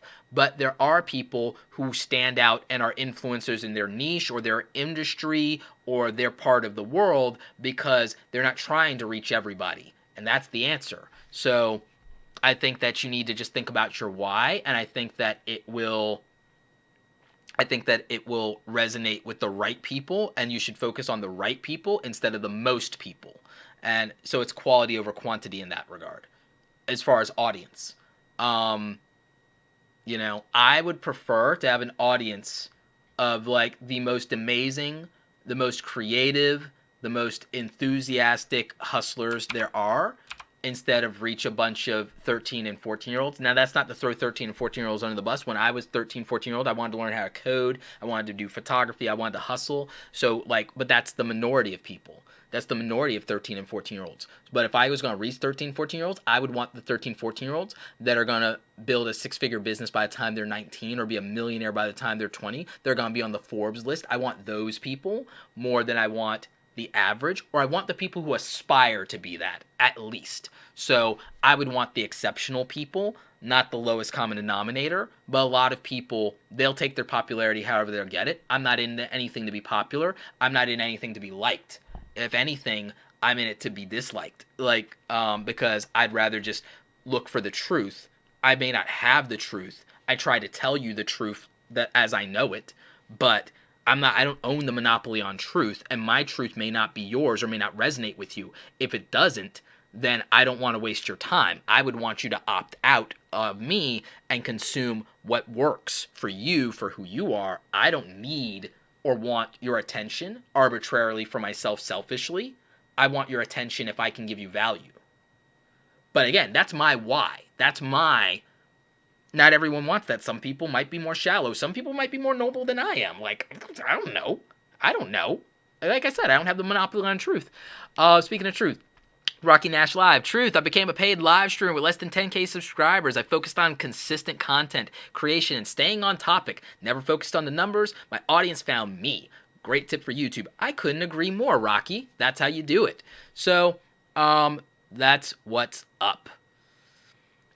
Cut Z says, what do you think of prank videos? I think that, who am I thinking of? I think Prank Nation, does okay. Like, there are some pranksters. I like the family friendly and the clean stuff. I don't like certain other things that I feel like are scummy. I don't like people like Sam Pepper and Joey Salads and people of that nature. Rowan Atwood's okay.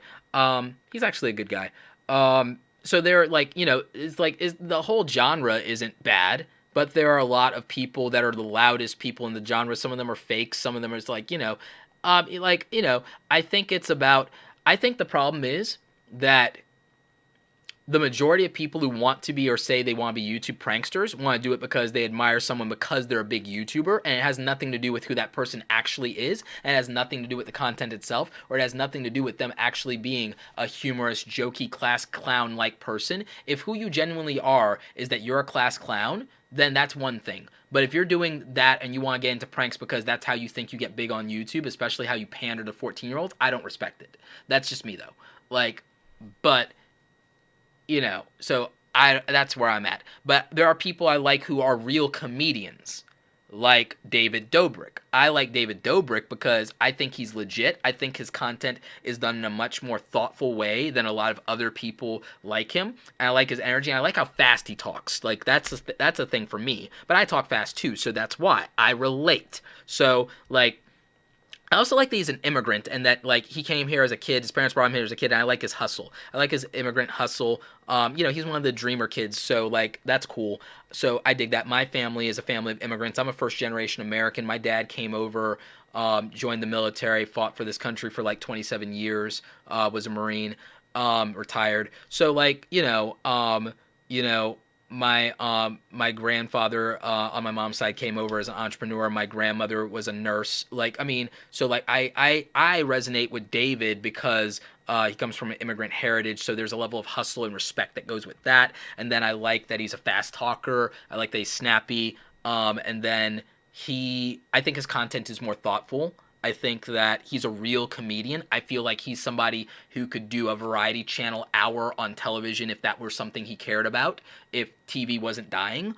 So I dig that. I don't think a lot of YouTube pranksters or a lot of the YouTube comedians, I don't think they'd cross over on something like that, and I don't think they'd be good, and I don't think they could do a live comedy hour, some of them. So that's like my thoughts it's like I don't have an opinion so much on the genre so much as on aspects of it, and that's in general because I don't believe in just painting in broad strokes. Sometimes I like nuance. I like to get so that's how I think about it. Like, interesting question. I like when people pick my brain on something like that. Buzz Stringer, going to Rocket next year. Here's to being able to quit a 9-to-5 job by 2018. Would love more videos on time management. Merry Christmas. More videos on time management, productivity, things like that. I'm going to be sneaking those into Creative Thoughts, my vlog, where I tell you what it's like to be a creative entrepreneur, what it's like to be me, what it's like to hustle, what it's like to fight depression and anxiety every bloody day, beat them into the ground, and things like that. Do art stuff, do cool stuff. So again, there will be more time management hacks, productivity, all of those things. Beanie Draw says, Roberto, do you have an opinion of this year's YouTube Rewind? A lot of people had opinions about this YouTube Rewind. I didn't like the editing. I didn't like the editing of this year's YouTube Rewind. So that's part of my opinion. I also didn't like how, I like the idea. I grew up on Captain Planet, so if you want to do a woo-woo unity message and protect the environment and stand against hatred, I'm for all of the positivity in the world. I'm the most practical positive person in the world, though. Well, no, Gary's got me beat on that, maybe. I don't know. Maybe I'll take the crown. But my point is, I felt the way it was done narratively was shoehorned in. I don't like that as from an editing standpoint. I don't like it from a storytelling standpoint. I think that it's a hard job to be a director. It's a hard job to then be an editor and marry the vision of the director and what they had and what guidance you were given from the top and put together a narrative. And you have so much footage to work with. And we're out there for 5 and 8 hours in the cold just to get a minute's worth of footage that gets chopped down to 8 seconds. So I have all the respect in the world for the production team, the editing, the directors, the producers, but I also think that it's a very challenging, difficult thing to get right. And I think that whoever put together the script for it, they had a lot probably that they were told to do, and to get it all to work, they probably just did the best that they could. The result, however, was something that for me fell short and was not as good as previous years' YouTube Rewinds. I did not like the nature of the editing. Even with my ADHD, it felt way too just overwhelming and just too fast and hard for me. So artistically, I wasn't a fan of that. The shots were good. A lot of the shots were good. There were certain scenes that were cool. I liked the KSI with the fidget spinner and the train. I thought that was cleverly done. I would have liked to see more things that were clever in the YouTube Rewind. I think that the messaging could have been better. I don't have a problem with who was and wasn't included. I know there's a lot of controversy around that. I look at YouTube Rewind differently. I look at it as an advertisement, if you will, for what the YouTube community, the best of the YouTube community is. And the best isn't predicated on subscriber count. I don't believe that. A lot of people are like, why can't this person be in because they have 5 million or they get this many views or blah, blah, blah, blah, blah. I'm like, I don't think that that's what's representative of the best content on YouTube. And I think the best is subjective. I think that there are too many people who look for politics. If you're looking for politics in the narrative of anything you're looking at, you'll find them, but you'll seek what you find. You seek and you shall find, right? You'll find anything that you're looking for with an objective lens. I'm looking for the upside in things. I'm looking for positivity. I'm also looking for where I make money on things. And guess what I find? I find the silver lining, I find the bright side, and I find how to monetize anything. Because that's what I'm looking for. But there are other people that are looking for something to get mad at. There are people who are looking for something to say, see, there's that agenda, or there's that agenda, there's the right, there's the left, oh, it's their fault, blah, blah, blah. And what I'm looking for is I'm looking for the truth, and I'm looking for value, and I'm looking for positivity, and I'm looking for money. So, to be real, so when I see something like YouTube Rewind, I'm like, again, I'm also looking for good editing, and I'm like, you ask me, the first thing I say when you ask me, how you feel about YouTube Rewind, what's the first thing out of my mouth? I didn't like the editing. Because guess what? That's what I look for. That's what quality content to me is. I like the editing. And then I'm like, I feel like the direction and the storytelling was off in these areas again, because that's what I'm looking for. Then I'm like, but the production values be praised. The production values were tremendous. And this scene was clever, and I like clever. And da-da-da-da-da. So what I'm looking for in YouTube Rewind is, one, I'm looking at it like an ad, but there are people who have a negative context on that. But remember, I grew up at 22, 23 years old watching YouTube to watch old Super Bowl ads and ads that were too hot for TV and terrible Terry Tate office linebacker, comedy skit ads. I'm looking for funny, goofy ads like that, or really high production value crazy off the wall. Like, I'm looking for that. So for YouTube Rewind to be an ad, I'm okay with it being an ad for the YouTube platform. I like ads when they're good and when they're clever. Other people don't, but that's them. I subjectively like ads. And then objectively, I like good production values, but I like good editing, and I don't feel like in the editing, there were parts of the editing that were really well done, ridiculously well done. But then overall, I didn't love the editing. So that's what bothered me. And then the politics of it are, if you're looking for that, you'll find it. What I didn't like is if you want to put a positive message in there, I think there were more effective ways to do it.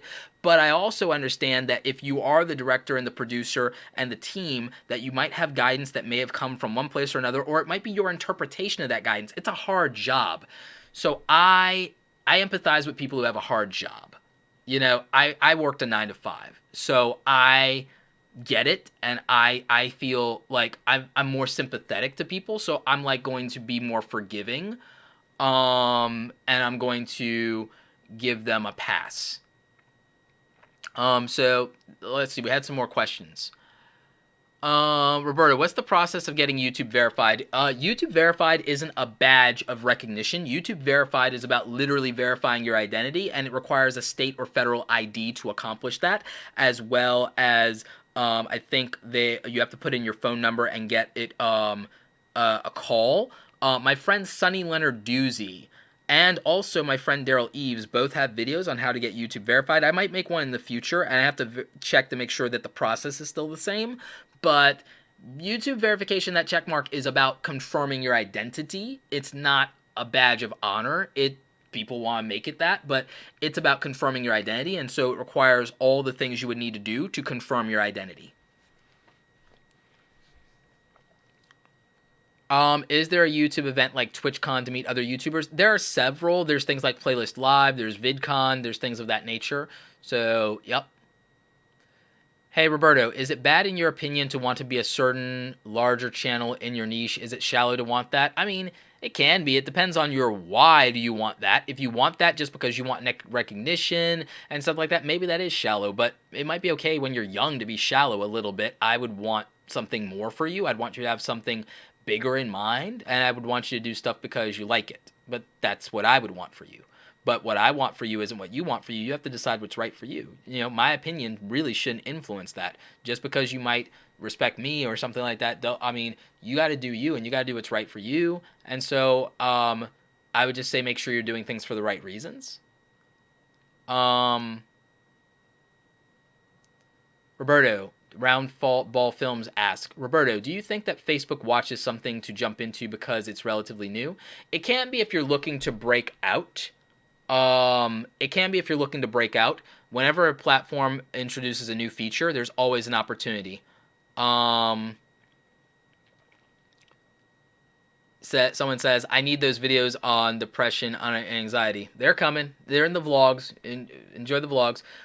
2 questions asked, what's the process to be YouTube certified? You have to go to you have to Google it to get to the website, and then you have to fill out a form, and you will or won't be accepted to be allowed to take the test. Then you have to pass the test with like an 80%. When it came to content strategy, I passed with a 98%. I missed one bloody question. Otherwise, I would have had a perfect score. So when I tell you guys about content strategy, you should probably listen to the guy who's got a perfect score. Got a perfect A.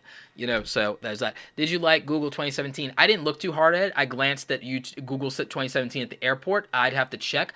For me, 2017 was amazing because I got to do more speaking. I crushed on YouTube. I got YouTube certified. I made money hand over fist in all of my businesses. So 2017 for me was fan-bloody-tastic. I understand for the rest of the world it may not have been as good. But it's good for me. That's what matters. No, joke. So let's see. The art show asks, Roberto, I remember you saying months ago that you were going to concentrate on growing your Instagram. Can you tell us what you've learned in the process? That frequency of uploads is killer, and that you need to do Instagram stories, and that I really, if I want to grow, need to be posting 2 to 3 times a day. I've learned that you should do big hashtags in your niche, but also small ones that you have a better chance of ranking higher for. I also have learned that getting more engagement in the first hour on Instagram is that you post something is super important. I've learned from Gary Vee why he did 60-second club. Notification squads are the hack to grow in every platform. So notification squads, notification squads, notification squads. If you want to grow in any platform, get your notification squads up. Maybe give them some incentive to be first or in the first hour or first minute or something like Gary Vee did with 60-second club. Get people to turn on those notifications, guys. It will make a difference in your growth dramatically. Like, if I give you no other advice on how to grow, notification squads, it matters.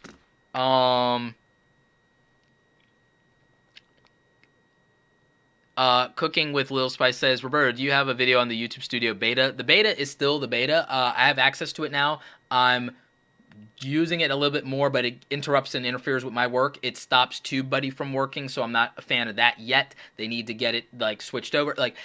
So I'm kind of, I feel that from a design standpoint, but until all the tools are there, I have to reserve judgment because the way I use it is so robust that I have to wonder if they built it for me or not. Like, cause so I like the design. It's slicker. I think the aesthetic is better, but I'm used to the old thing, and I use it very differently than other people. So it's kind of a let's see kind of thing. I can do a preliminary first impressions on it though.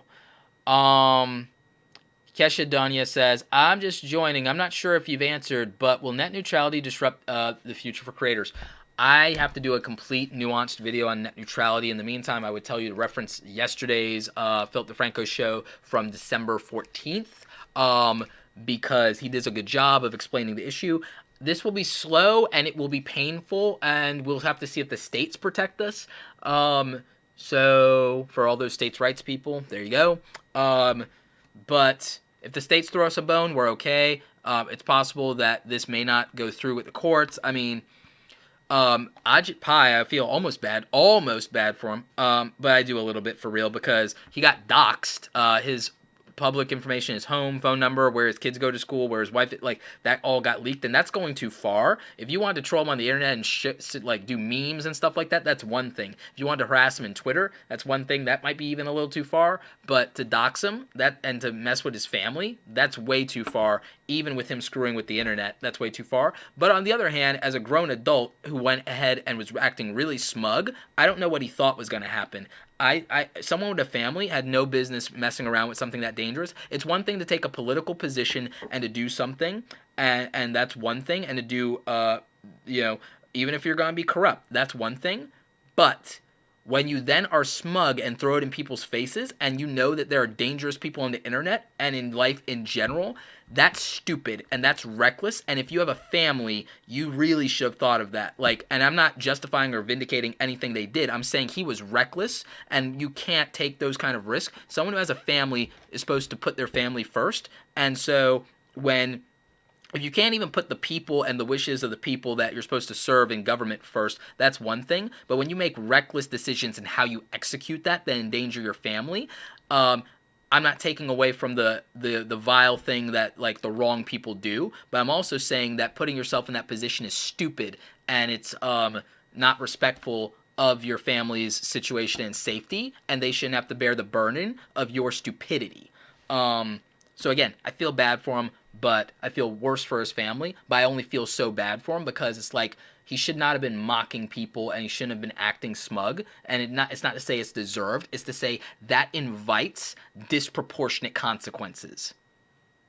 And that's real. And he saw it, it's not me saying that, that's the reality of what happened. Disproportionate consequences, because again, I think it's too far, but look at what caused it. Would it have happened if he had not done that?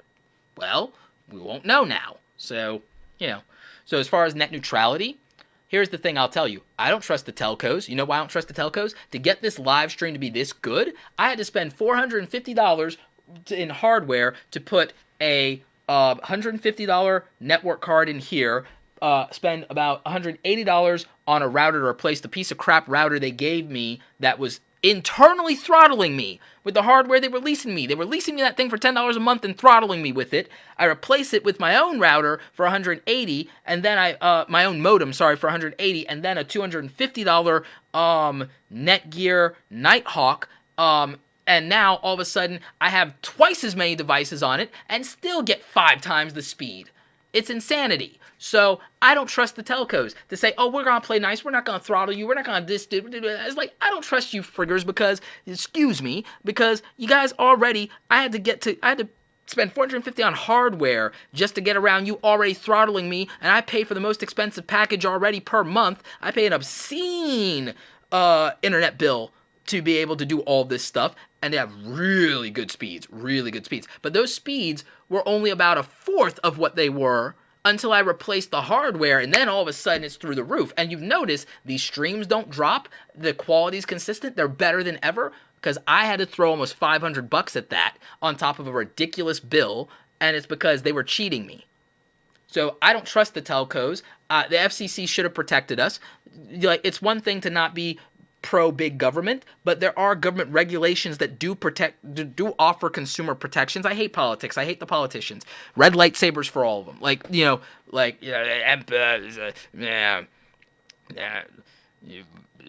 Dark side. Whatever. Just execute them all. Execute Order 1776. Something like that. Can't stand it. They can't stand the corruption. But the thing is, sometimes the government does a good thing on occasion. And sometimes that comes in the form of consumer protections, like forcing the auto industry to do seat belts, forcing there to be to have to do housing where you have carbon monoxide detectors so people don't die in their sleep, like tenant laws to keep people from being discriminated against for any reason so that they can rent or buy a home. I mean, like, consumer protections are important because if no one protects us, these people will try to sell us everything and swindle us, but also they won't protect us in terms of our health and our well-being. I worry about that with food. That's why I'm going more vegan and getting rid of processed food. I don't, like, if you don't trust the government, then trust me when I say that, like, big businesses versus small businesses, sometimes they cheat, sometimes they lie, sometimes they steal, and it's bad. And, I want a free and fair internet because I want opportunity for people like all of you. I want all of you to have the opportunity to build a business or build a brand or put yourself out there or to consume the content you want to consume without paying more money for it. Or for one of you to build a competitor to something that they have and they don't want you to do that. And they people say, oh, it's not the end of the internet. Of course, I'm not being a drama queen to say it's the end of the internet, but I do think that they will cherry pick, undermine their competition. Even in small businesses, I've seen entrepreneurs stack the deck and try to nudge other smaller people out or bury the little guy. I've seen it. I've worked at companies when I was in corporate that did that. I watched it with my own eyes. So I don't trust big business to do that, knowing that small to medium-sized businesses do that if greed becomes a factor. So the net neutrality issue for me, I think, is sensitive. I think we need to also do some wait and see. I'm not predicting the doom of the internet or the doom of YouTube, but I already don't have a reason to trust them because I've worked in the corporate structure before. I've seen what that animal looks like up close, and I see what money and greed can do to people, even if they're well-intentioned, even if they think they're doing the right thing. I can see how they get twisted by the money. And so I'm always afraid of that. It's also why I think I became the kind of entrepreneur that I am, and I'm very values-driven, is because I've seen that, and I've seen how it impacts people's lives and people's livelihoods. I've seen the little guy get crushed, and I'm very much for the small business owner, and I just don't think anybody is looking out for small business owners. I don't think anyone's looking out for entrepreneurs. I don't think anybody cares about you if you don't make $1 million and you're not donating to their campaign. Like, that's how I really feel, guys. I hate politics, and I don't like talking about it on the channel, and I don't like the fact that there are some people who agree or disagree with you, and then they do stupid stuff on the internet because they do or whatever like that. But I want to be real with you about the fact that what I believe is that I believe in entrepreneurship. I believe in meritocracy. I believe in you should have the opportunity to come to the internet, learn skills, do what you want, build a business, sell to all 7.8 billion people on the planet if you're good enough. And I don't think that some other person should just want to get their percentage up for their stockholders, should be able to crush you because they can and because they're scared to compete, because I say bring it on. I'm never afraid of competition. Bring it on. I will get stronger to keep my place if I want to keep it, or if you beat me, handshake. I grew up in the 80s and 90s where someone beat you, you shook their hand, and you worked hard to beat them the next time. And if you beat them, they shook your hand. That's what meritocracy is. That's what fairness is. That's what a free market really looks like, is real open competition. And I think that sometimes you need rules. Sometimes you need a referee, because if you don't, some people don't believe in meritocracy. They just believe in winning, and they will cheat, or they will stack the deck, or they will exclude people from competing because they know if this other person competes, they'll lose. So again, if you want to know how I feel about net neutrality, I need to do a more nuanced, calm video about it, but that's my unfiltered take on net neutrality. I am always going to be for small business. I'm always going to be for entrepreneurs. I'm always going to be for creators having opportunity. I'm always going to want a free, competitive, diverse marketplace. I'm always going to want the freedom of expression and ideas to be at the forefront of an ethos. I don't think that anyone should have to subsidize that if it's hurting their business, but I also don't think that they should hinder it outright through stopping or disabling that, or making it untenable by making it too hard to afford it. I also think that the free distribution of information and education from the internet can disrupt traditional education and schools and give opportunity to people who don't have the money to be able to develop skills that change their life so that they don't work minimum wage. That's something that I've seen happen in people's lives, and I want that. So I want, like, I'll tell you guys a secret. I was always afraid that if I ever became like a billionaire, right, that I'd be twisted by the dark side of the force. Like I would go over to the dark side, because that kind of money and power corrupts people. But having admired Elon Musk and Mark Cuban, and Mark Zuckerberg, I thought about, well, what world-changing impact, what would I live for if I was going to do that? And I think that I would do what Elon Musk does.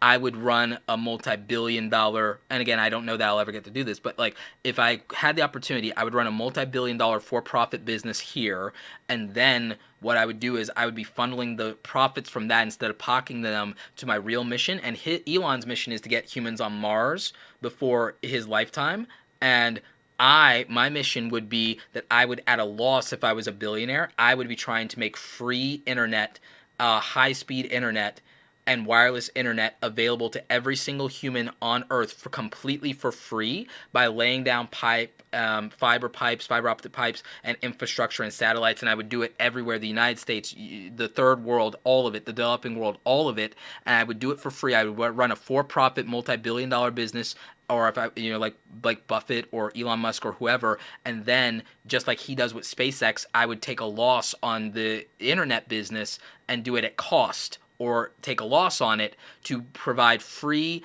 and open internet for everybody in the world, because by doing that, I then can create billions of future entrepreneurs. That's global impact forever. I can give free access to tools and resources and education to every single human being on the planet. I can connect every human being on the planet and foster more understanding and empathy. So if I had $1 billion lifetime leverage mission legacy, then it would be like Elon Musk wants to put humans on Mars. I would want to connect every single human on the world and give them access to a free and open internet. And I don't care if I bury the telcos and they all go out of business. Maybe they deserve it. Netflix killed off Blockbuster. That's what happens with innovation.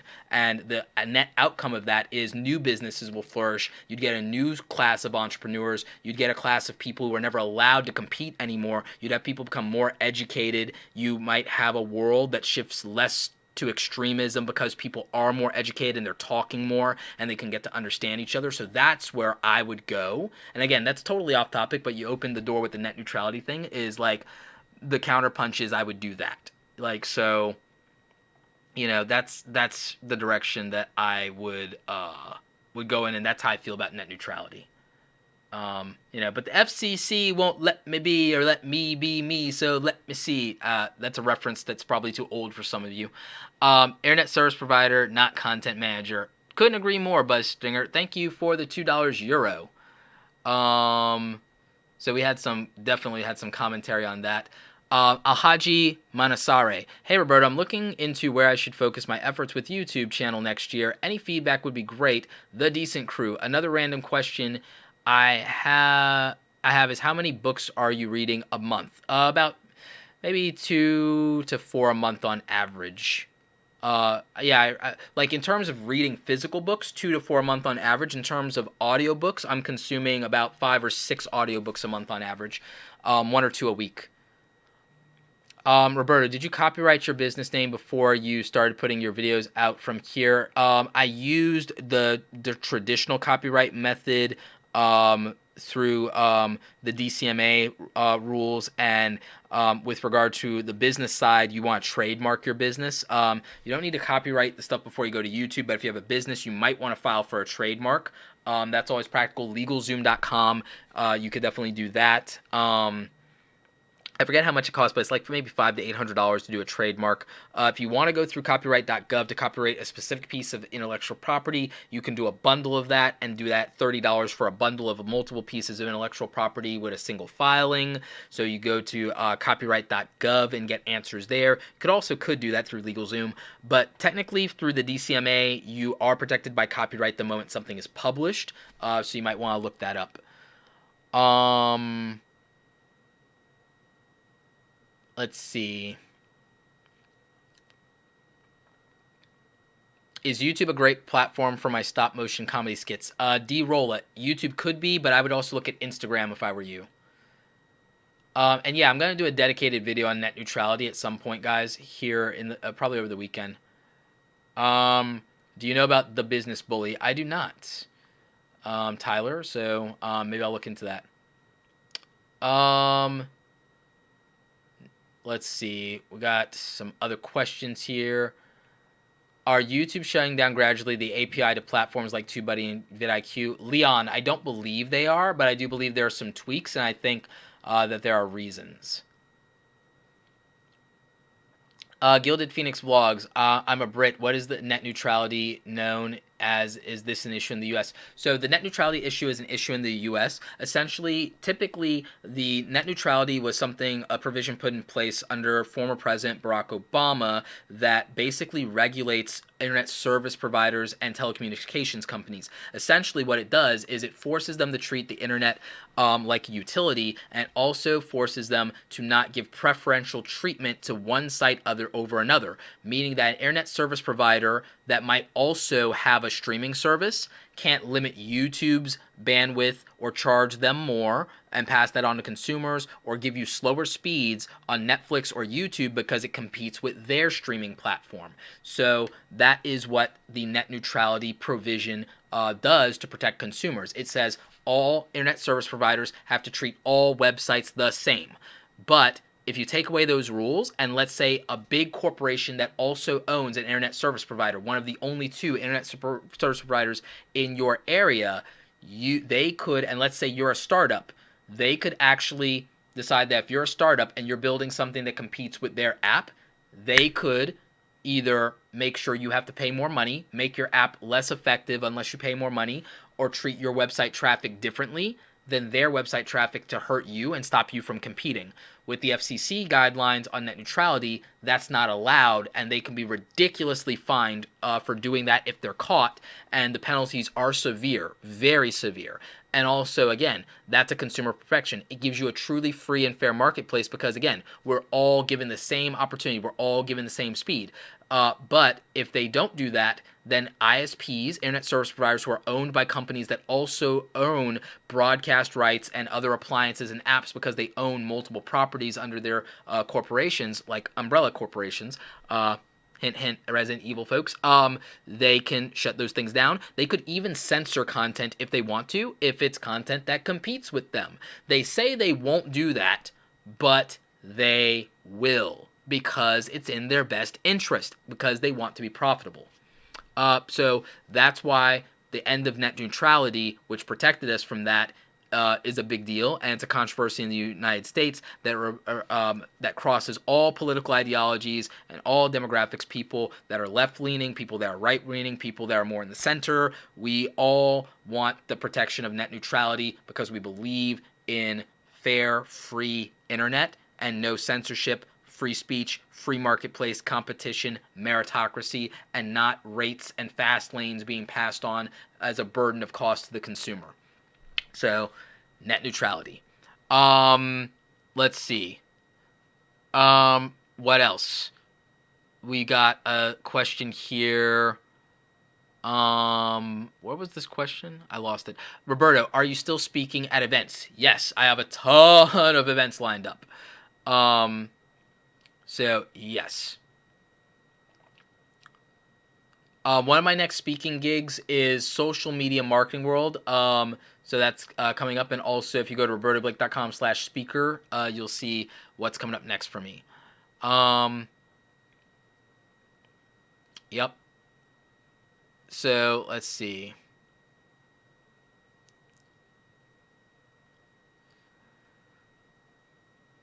Maybe the bigger corporations are scared of the competition. Yeah, I think so. Yielded Phoenix. I've spent the last 15 minutes listening to something. I have no idea what's happening, LO, and neither does anyone who is an American. Yep. Absolutely. People are cowards if they fear competition. Couldn't agree more, She Royal B. Could not agree more. Science Addicted. Roberto, your videos are gold. Watching, hearing while editing is the best thing ever. Thank you. I need to do more of the podcasting. 80s, baby. Yup. Remember the 5th of January 20. That's funny. I love TubeBuddy. I noticed that often slows down my browser. How to fix? You might have a browser leak issue. Quay TV says, I'm an anime gaming YouTuber. I upload every day. How can I surpass all of the big anime YouTubers? Stay in your own lane. Don't worry about beating anyone else. It's not a competition. Alhaj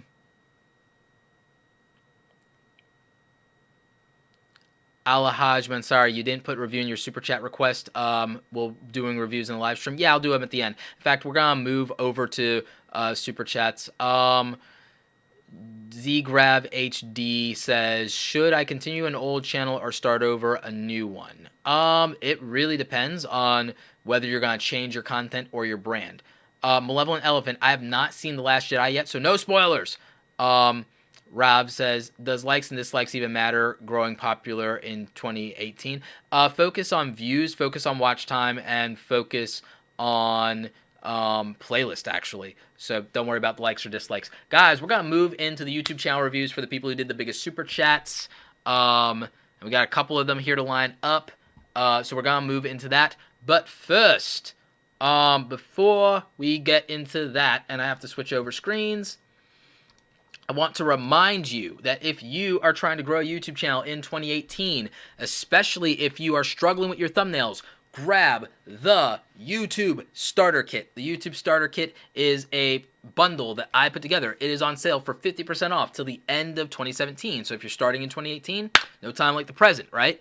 So what do you get? Well, I've got like about almost 100 assets and downloads here for you, including YouTube thumbnails based on the best and biggest trends and channels. And you can see that here. We've got YouTube channel artwork so that people understand what your channel is about and the name of your channel and what you're doing. So we got those, and they are well designed. These would cost you a crap ton of money. If you had to buy these individually, you'd be spending $5, $10, $20 on each of these templates. We got YouTube end cards. We got lower thirds. We got everything you need to make your YouTube channel not look like crap.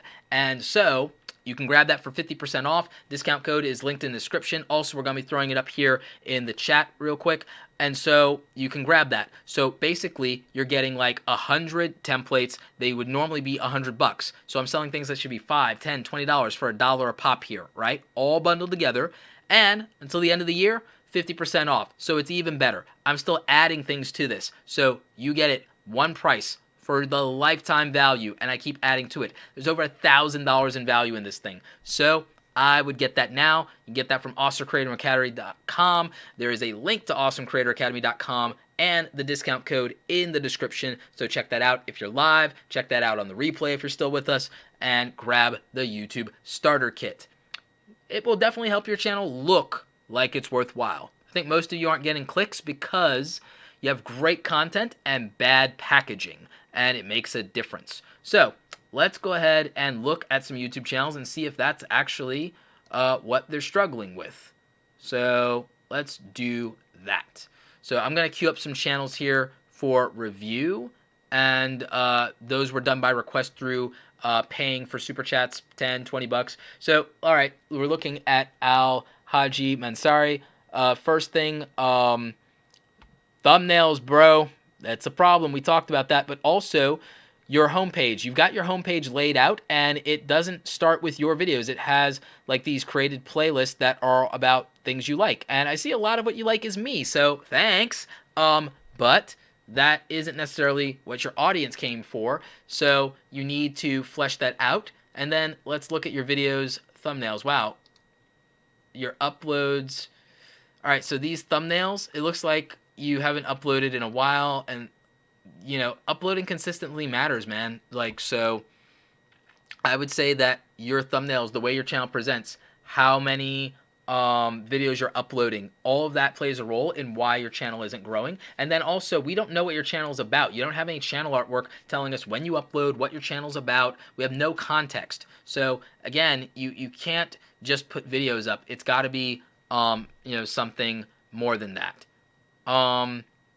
What's the decent crew? I need a link to that. If you're saying that the channel is supposed to be the decent crew, I mean, can I search for that and will you show up? Because I don't know that that's the case. So you're talking about, is this the one? 19 subscribers? Because I'm almost... All right, so I think this is it, the Decent Crew podcast. Same issue is happening all over again. It's the same thing I said. All right. Last upload was a month ago, is what it looks like. Let's look at thumbnails. Nope, there's 3 days ago. Okay, cool. Look at... All right, so thumbnails. Thumbnails, man. And you're doing anime reviews, and it's a podcast. Look at Chibi Reviews. Chibi Reviews is crushing it. You definitely need better thumbnails. The channel artwork is good, though.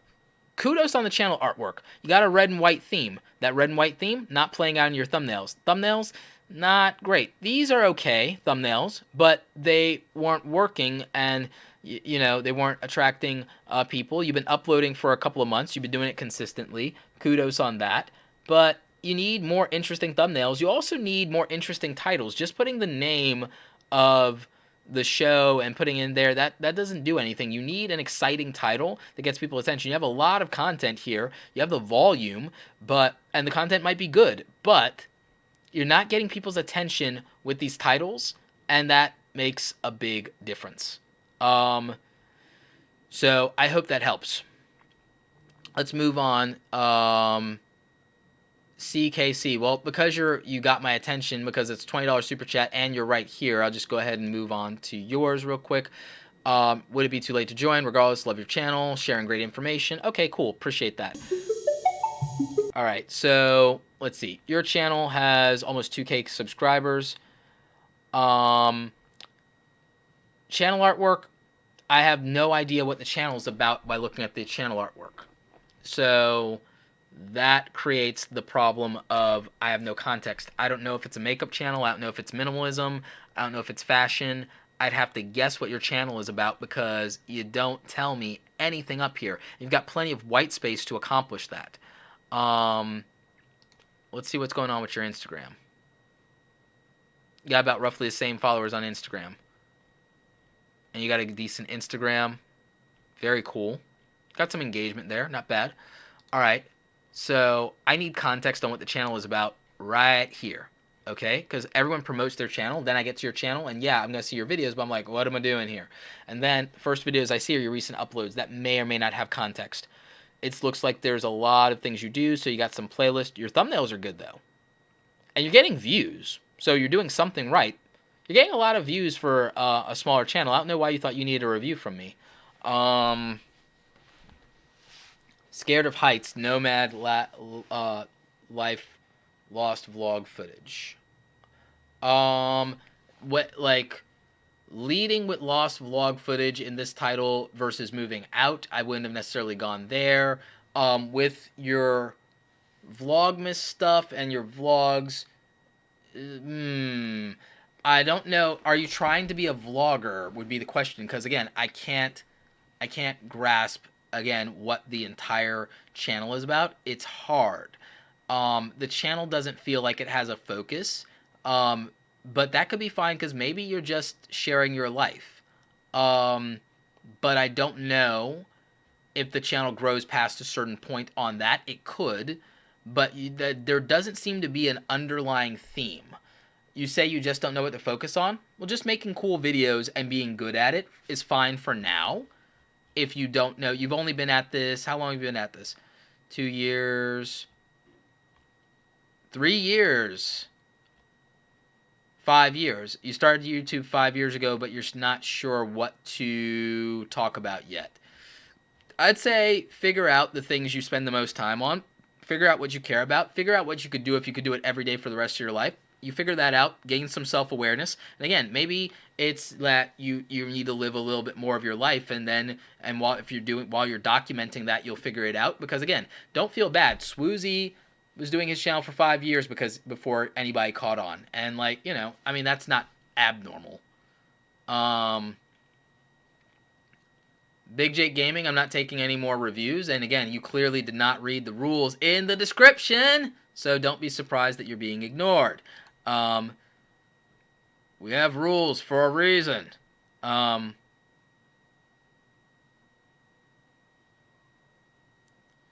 Anthony Steiner, got my YouTube starter kit last weekend. It's worth every penny. Also, forgot to mention Creator Academy. Awesome Creator Academy. Thank you. Let's see. There was one earlier. Triple L. Let's see here. Triple L Games shows life. Alright, so your channel artwork isn't bad. If you're going to do a character, maybe you should put the character as your avatar for your thumbnail. Sorry, not your thumbnail, your profile pic. Thumbnails are okay.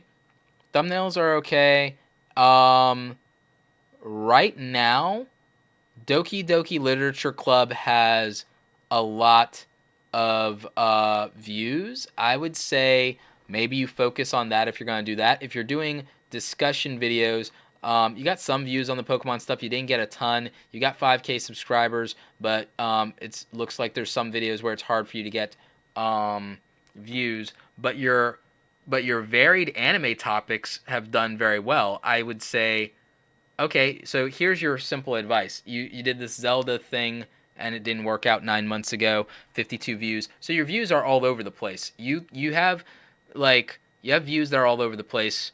Your thumbnails aren't bad. Let's sort by most popular. All right, so you have videos that have over 100,000 views with only 5K subscribers. You have videos that have tens of thousands of views. Your answer is very simple.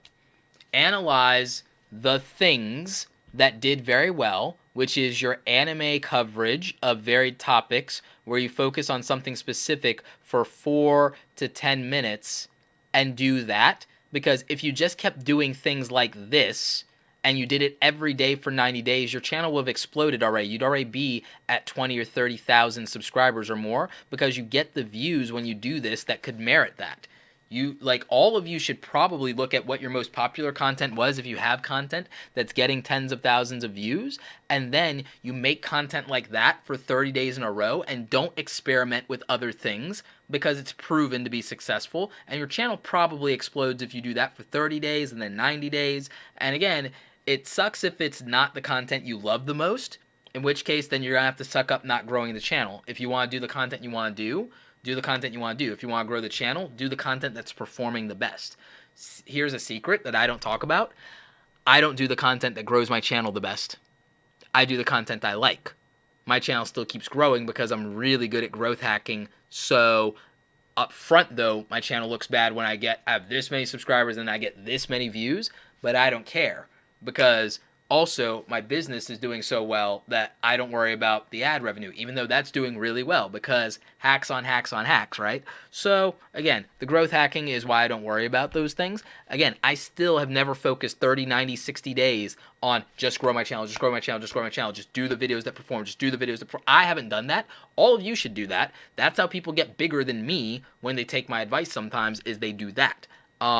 They listen to when I say do that when I consult them. So I would recommend that if you know what the top performing videos are on your channel, that you figure out a content calendar where you say, okay, my next 10 videos are going to be very similar or cover the same series or the same kind of topic or whatever. I would do that, and then you will be much more successful with your channel if you're doing that. It will grow, because this is the kind of content that grows you. And if you do more of the thing that's growing you, don't be surprised if you actually grow. So That's what I would say.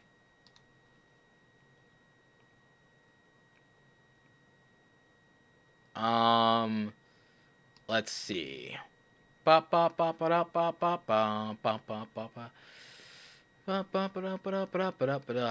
goes raw. Let's see. So we got your channel. What do we got? So we got.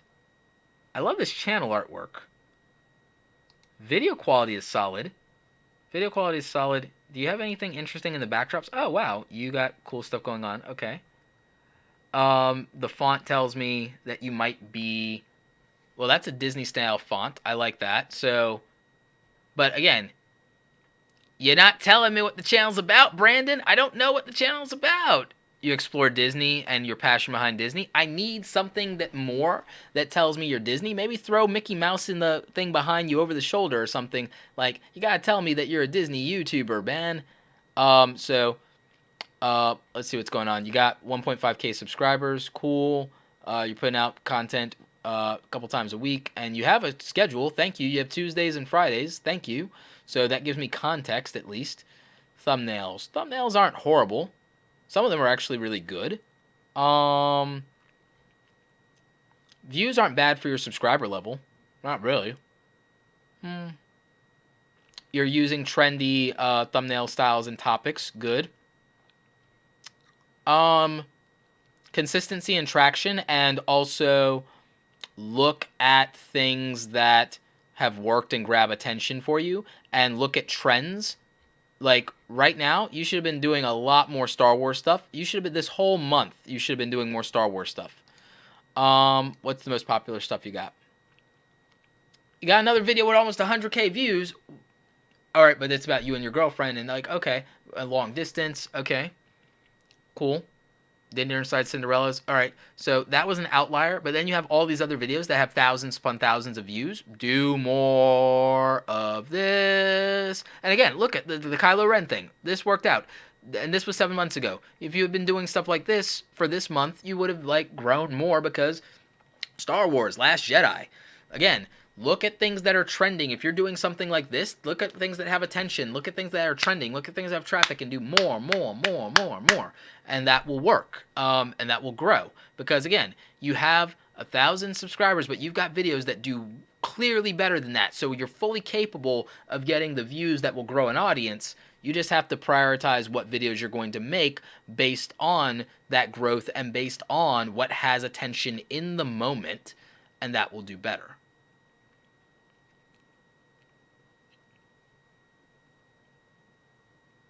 So, yep. Let's see. Who else do we have here that asked for a review? Got a couple of people. Navtool, you did a $50 super chat, so you definitely are getting one, and you just forgot, I think. So it looks like your thing might be a business. The text isn't big enough for the thing. If you're going to do it that way, you need bigger text so it's more readable. This will be way too small to read in mobile devices. So that's definitely a factor. The thumbnails are definitely a big factor in terms of everything. You got to look at like how YouTube product reviewers are approaching things if you're going to go this route. And if you're doing stuff for your business. Some of these thumbnails are good. The Navtool Cadillac thing, that's cool, and it got views. So again, and that's a year ago, you got to do the things that have been proven to be successful. So I think one of your biggest issues is the thumbnails. And when you're doing even these question-based videos, I think that put the black with the white text, it doesn't do anything, and that's not an incentive to click on anything. It needs to be something much more interesting than that. And again, this text is way too small. So I think that those are factors. I think it's presentation. You're doing a product. Everything with product is packaging. So again, it's presentation. These thumbnails got to be better. They just have to be. You're selling a product here. you're selling an experience. So the packaging has to be right. I mean, the packaging experience of the OnePlus 5T phone, which my friends at GearBest sent me, gearbest.com. Again, they sent me, they're not sponsoring the live stream, they just sent me a phone to review, and then I'll link it and stuff like that. But I got the OnePlus 5T, and again, the packaging and unboxing experience, they knew what they were doing. They wanted to compete with Apple, and they did a great packaging and unboxing experience for this product, and so it comes out that way and everything like that as a premium style phone. So again, Beats does their packaging. Small HD does. It's like, so packaging matters, my friend. I would definitely say that with regard to your channel, you have to really pay attention to the packaging of the product that you're selling and the packaging of the video experience that you're creating.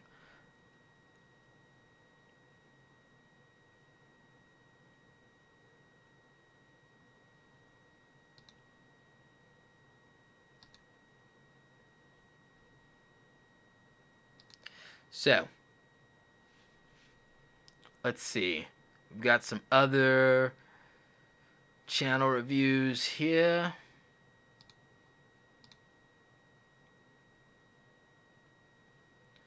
Makeup Diva Misha. Okay, so let's see.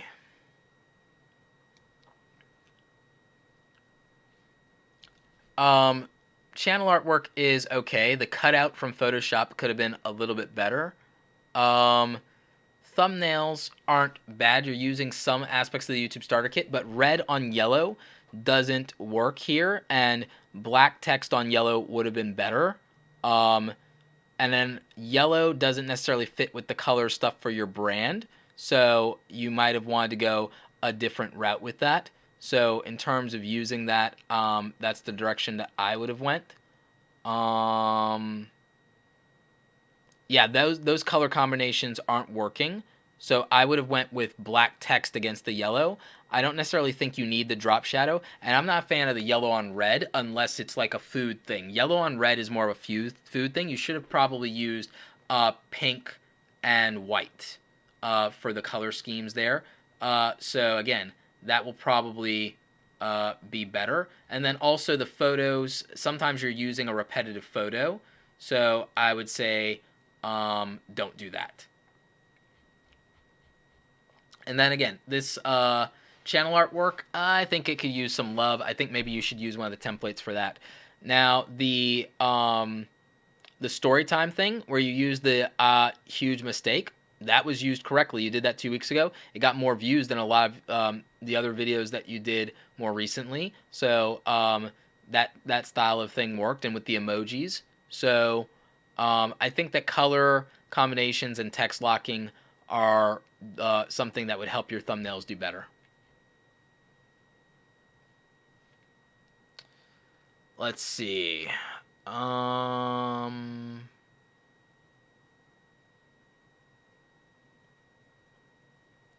Greg Clunis. Let's check out Greg's stuff. Greg is a homie from Facebook. Digging that channel artwork, but the photo could be better. Like, you have all this great design, but the photography on this fell flat, and you're way too orange, and like maybe you should have been black and white here and then higher contrast. So like, I think that that's a factor. Let's see.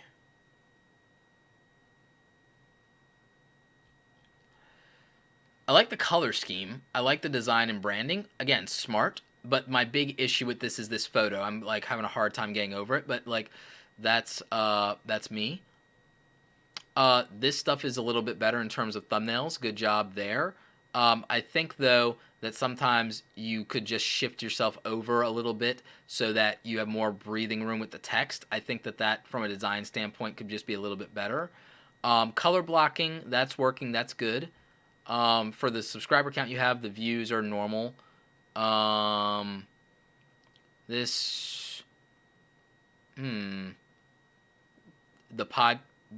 podcast about practical development. This is not a bad thumbnail strategy, but it could look a little bit repetitive. I think you have to find some way. I see what you did and why you templated it, and it's good branding, but you gotta find some way to also mix it up. Let's look at your production values. Good intro.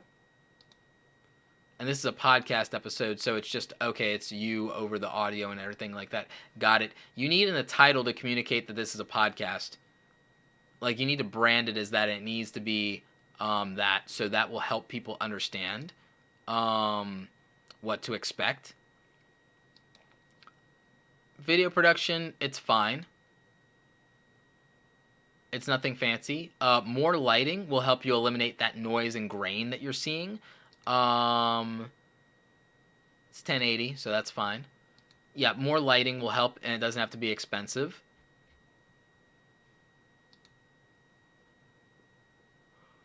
What's the most popular content on the channel?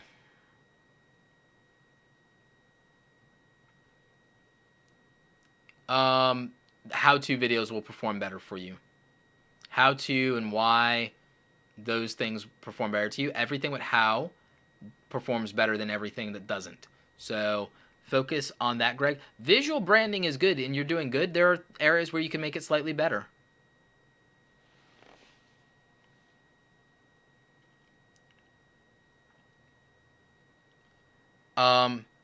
Someone said, I still don't know if I should copyright business name before making videos. It doesn't matter. And you don't copyright a business name. You trademark a business name. You register as a LLC or a C Corp or an S Corp. It's, it doesn't matter if you copyright your business name before you start making videos. You can trademark it if you want to. It's expensive, but I wouldn't worry about it for YouTube unless you have an actual other business.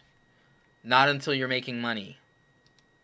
Because it's like $800 to trademark a name. So if you want to invest it and you are sure you're never going to quit YouTube, maybe. Tube questions. So this is, I'm familiar with this, and Tube Attack. Another beginning YouTube help channel. Good overall thumbnails. There might be some of it that is a little bit too similar, but I see what you're doing. I see you've been inspired by Nick Nimmin, also Gary Vee, and I also see that you are doing the slanted video thing. I think you might have used the YouTube starter kit to do that, so kudos on that. Good execution. Your thumbnail game is strong, my friend. Your thumbnail game is strong. You are doing the correct things when it comes to strong thumbnails. You have picked a color scheme. You have diversified. You do the good photography. If you guys want to know what doing good YouTube thumbnails looks like and using a template properly without being too repetitive, this is what that looks like. So good job on that. Channel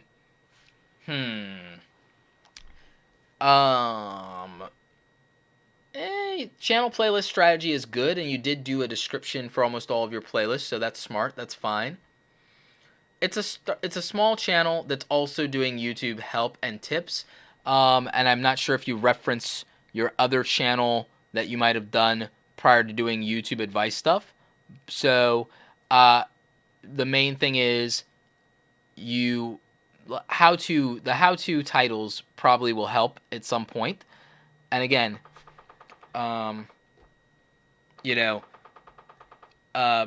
like there's things you can do there. Guys, real quick, something that I'm going to do that I don't normally do is I need to take a quick intermission. I'll be right back. But in the meantime, the Super Chat reviews will continue, but I'm going to take a short intermission. This will probably be like 2 minutes. I'll be right back.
welcome back. So I had to do a brief intermission. I had to take care of something.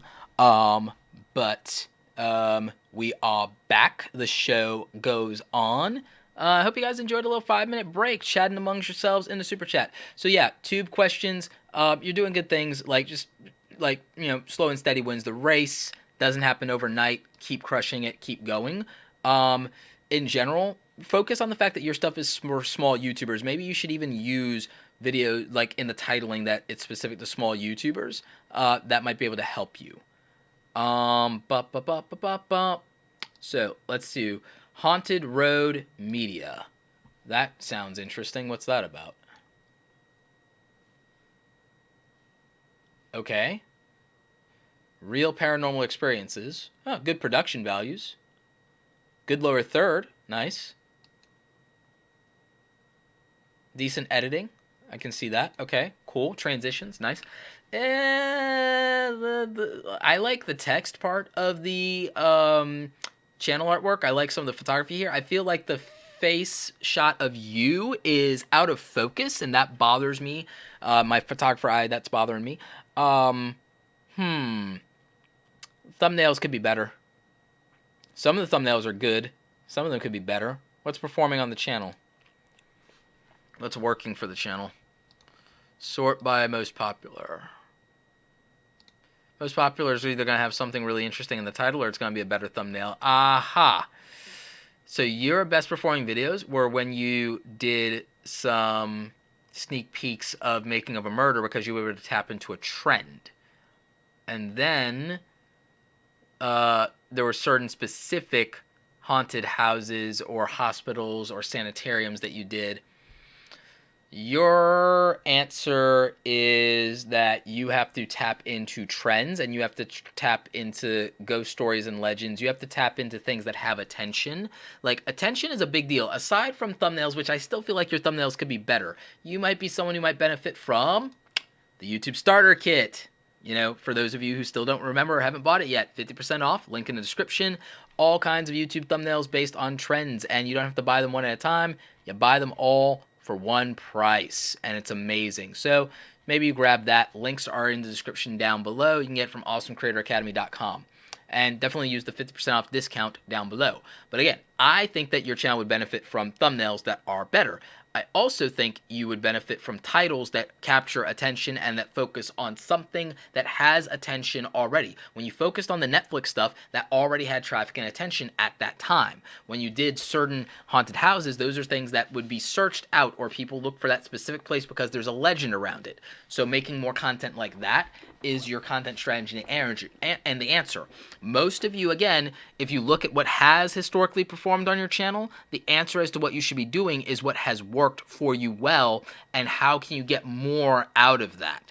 So I think that there's an answer there. I think ghost stories can work for you. I think theory crafting can work for you. I think tapping into some things in Netflix that fit for your genre could work. So again, if there's a paranormal reality series or TV shows, you could do reviews on it, or you could do debunkings, or you could do theory crafting. So again, I think those are things that could work.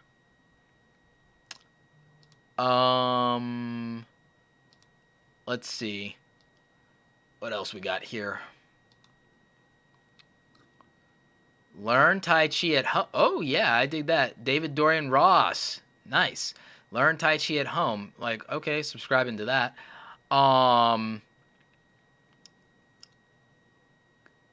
Thumbnails aren't bad. They are what they are, and it's a decent style, and it's straightforward. It looks like it's a Canva style thumbnail, so that's good. Some of these are better than others, but your stuff is very much a how-to channel. I would say that you need how-tos in the title, and you need to do some more keyword research, David, on what works. And I think also using titles from other things popular in your niche could definitely help.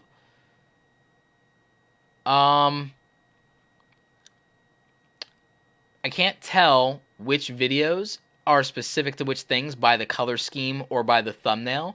It looks like you have some stuff, but then you change it up.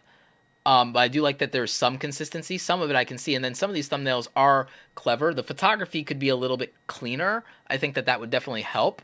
Let's see what's performed.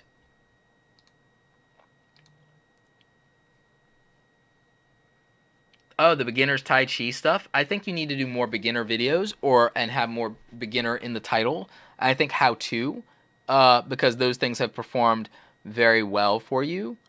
Um, Consider also including some videos just on meditation because that's extraordinarily popular right now, and you can siphon attention from that and then get them over to the Tai Chi content. What are you doing for playlist strategies? You got a ton of playlists. Good job. That's smart. Um, and they're diversified. But do they have... I wonder if the thumbnails... Let me check the homepage. I wonder if your thumbnail... I wonder if your playlist have descriptions. Yes, they do. They're optimized. Okay, so good job there. Your views are fine for what your subscriber base is and for this being niche, but you need to really hone in on some how-to videos, David, and you need to hone in on some more beginner videos. I like the 100 Days of Tai Chi series idea, though. That's smart. And you're on, like, day 59 of that. Like, I think that could overall do very well for you, and this could end up being the flagship series of the channel. And once you have that and it's packaged, I think that it will do well. But I think at the end of all of these titles, it should have 100 Days of Tai Chi at the end of all these titles, and then I think that you end up getting searched out for that. So I'd put that at the end of all of these titles, the 100 Days of Tai Chi, for this thing versus Learn Tai Chi at Home. I think for this series, at the end of every video, it's about 100 Days of Tai Chi. So, David, good job. And I'm subscribed. I'm gonna probably have to start with day one, but I'm subscribed. I'm in. Zom Club, you want an updated review? All right, let's get this in real quick.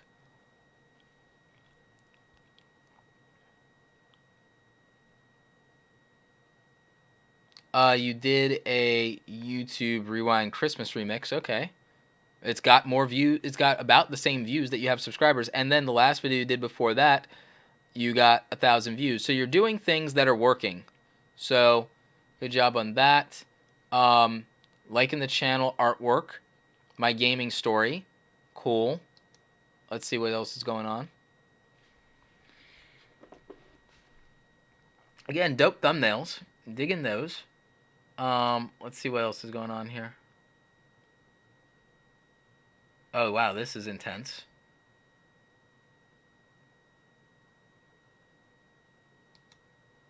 So you did a re-edit. You did a remix of the YouTube Rewind. All right, that's smart. That's smart. And you're watching it, and okay. Tapping into a trend is smart, but it won't always work. And it also doesn't always work if it's not something your audience doesn't expect from you. So this is, an example of that. Your other videos have typically done very well, as you can see, because you're doing stuff that your audience would want to expect. I mean, look at the Cuphead stuff. Like, you should be doing more of that. Mario Odyssey has attention right now. You should be doing more of that. The Minecraft and Roblox stuff always gets traction in your niche. You know that. So again, I would say continue to do things that you know have been proven to work. If something is working, do more of that. If your goal is to grow. If your goal is to grow, do what's working. If your goal is to make what you want, then make what you want. Wow, we're almost at 3 hours for this stream. I didn't mean to do that. And I want to go to the movies tonight, so I need to wrap this up. So, ZGrav HD. I'm digging the channel artwork, daily gaming goodness. I like that you're doing some vlog style stuff. Return to YouTube update. Okay. But, like, what's your actual content like? This has 12 views. Let's figure out why. All right. It's a gameplay, let's play, and we're not going to do audio for this because, again, I don't want to risk anything copyright-wise. I don't like, I don't depend on AdSense, but I like it. So let's see. You got some rankings for Shadow of Mordor PC. Looks like you could do better, though. You could try to rank for more things. I would. I don't know where you're working on distribution. Prisoner Rescue, PC Walkthrough Part 7. If this is this the actual name of the mission, is because I would use the actual mission names, and I would do it like a strategy walkthrough, and I like that you're doing that. So like I understand that strategy. I would do that because again, my strategy would be to make the gaming guide for the game. Um, Look at a channel called Zelda Master and how he approached things. Thumbnails aren't bad, but they could be better. Look at how Zelda Master approached tackling Zelda videos and blowing up around that. And I think you could do that around Shadow of Mordor while you're playing that. And like it looks like thumbnails were somewhat of a struggle for some of your older content, and I think you have to find a way to make your let's plays like super interesting. So again, look for a different or unique angle to let's plays. You can't be just another let's play channel anymore. Those days are gone. So that's that. Bad Planto. Let's see what's going on here. Let me see if I missed anything interesting during the intermission. VisuV says, Rome, I asked you a serious question. I'm sorry if it's been covered, but I'm just joining. I've asked many content creators, but no one wants to give a direct answer. Ask your question. I can't guarantee I'll answer it, but you can ask. There's no harm in asking. I may not answer. So we'll see. There might be a reason no other content creator has answered that question. So we'll find out. Brass Anvil, just want to acknowledge you. Brass Anvil Leather, awesome work, Roy. Listening to you has got me so motivated to get started publishing consistent content. More than happy to support you. Appreciate you. Love you.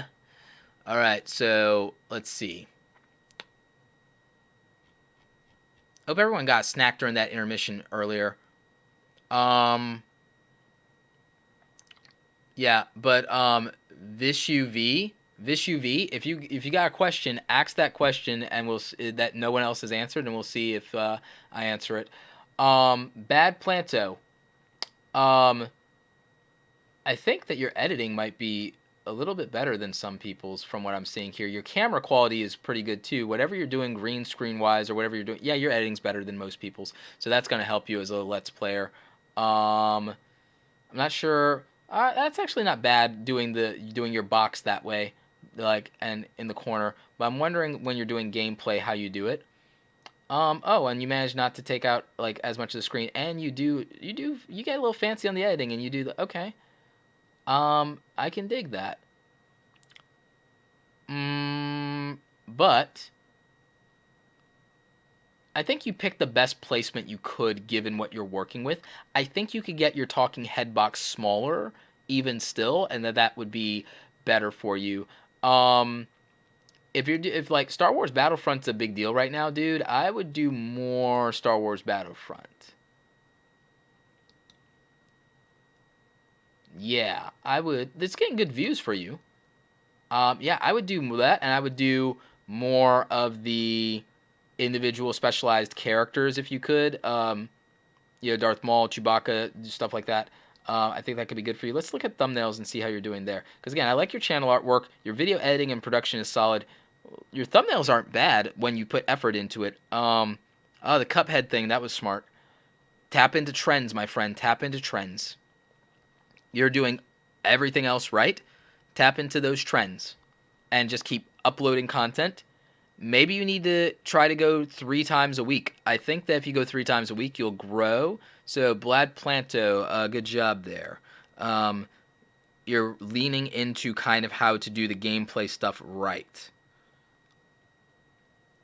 All right, Scott Sullivan, who was the first super chat, he asked to be first, and he ends up being pretty much last.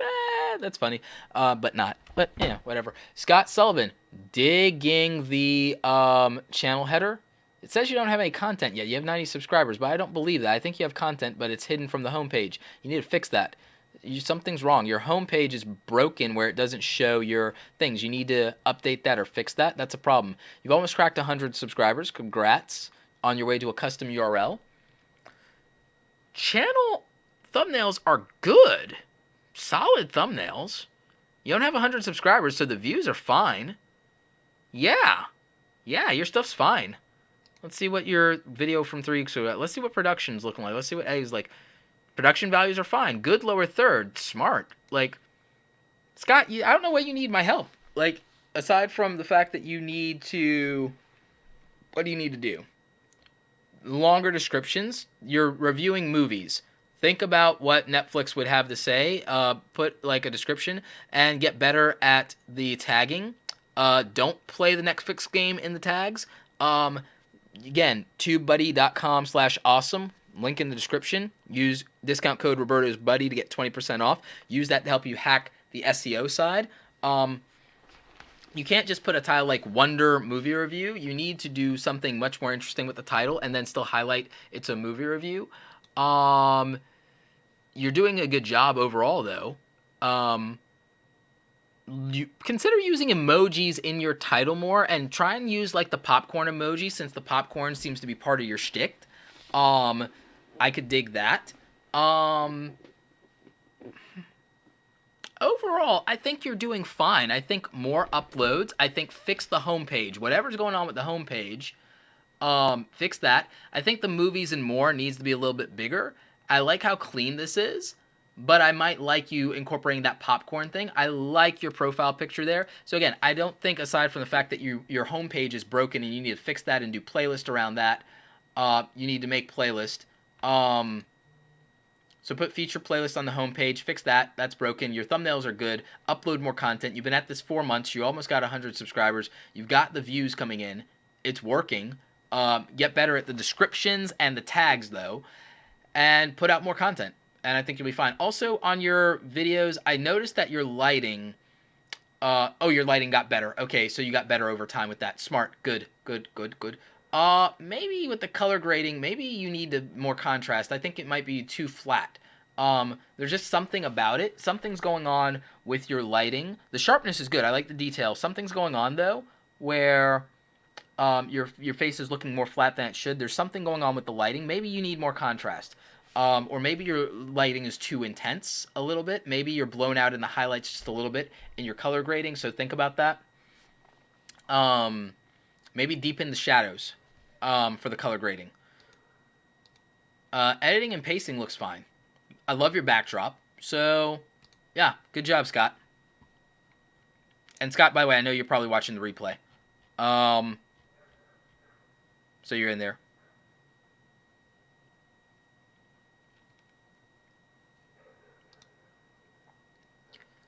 All right, so let's see.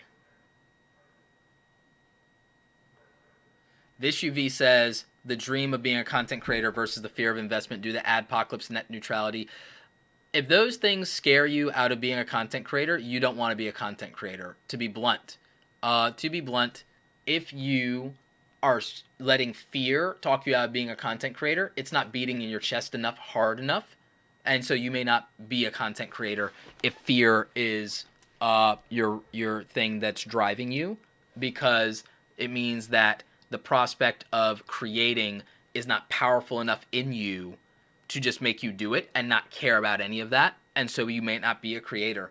If the adpocalypse scares you, then that means you're worrying about money instead of creating, and when you start creating, you don't make any money, so it doesn't matter. So there's that part of it. And then if the whole FCC and all that stuff is scaring you, then again, regardless of how well it performs, if you want to create, you'd create. The fear is, it should be irrelevant if you actually care about it. Again, a lot of people, they made this stuff and they had no expectation of people watching it. Because you're expecting and wanting and desiring the view more than to create,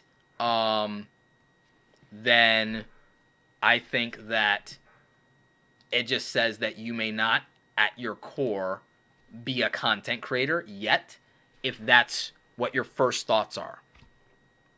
So that's a straight answer. You said no one's giving you a straight answer, then that's your straight answer.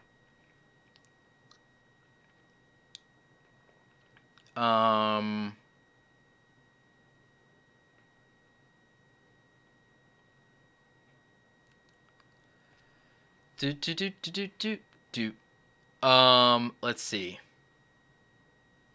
Yeah, I think that's it for channel reviews, because I'm like over 3 hours in. I want to eat. I want to go to the movies. I want to decompress. I want to check email. I want to see what's going on with my new rental. I want to do all of the things. But I also want to thank everyone who donated via Super Chat. Even those of you who don't read my rules when it comes to the channel reviews and then get upset Thank you anyway for the support. Thumbs up. Appreciate you.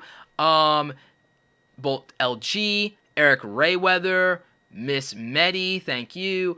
Brass Anvil Leather, thank you. Tripoli, Stephanie Nicole, Watchtower. Oh wait, Watchtower. I think you might have wanted a review, but you weren't. You were very vague in how you worded things. So I might have accidentally skipped you. So I'm gonna look at your thing real quick. Oh wow, not disappointed at all. This is actually pretty cool. Hang on. All right, so look at that. That's some channel artwork, my friends.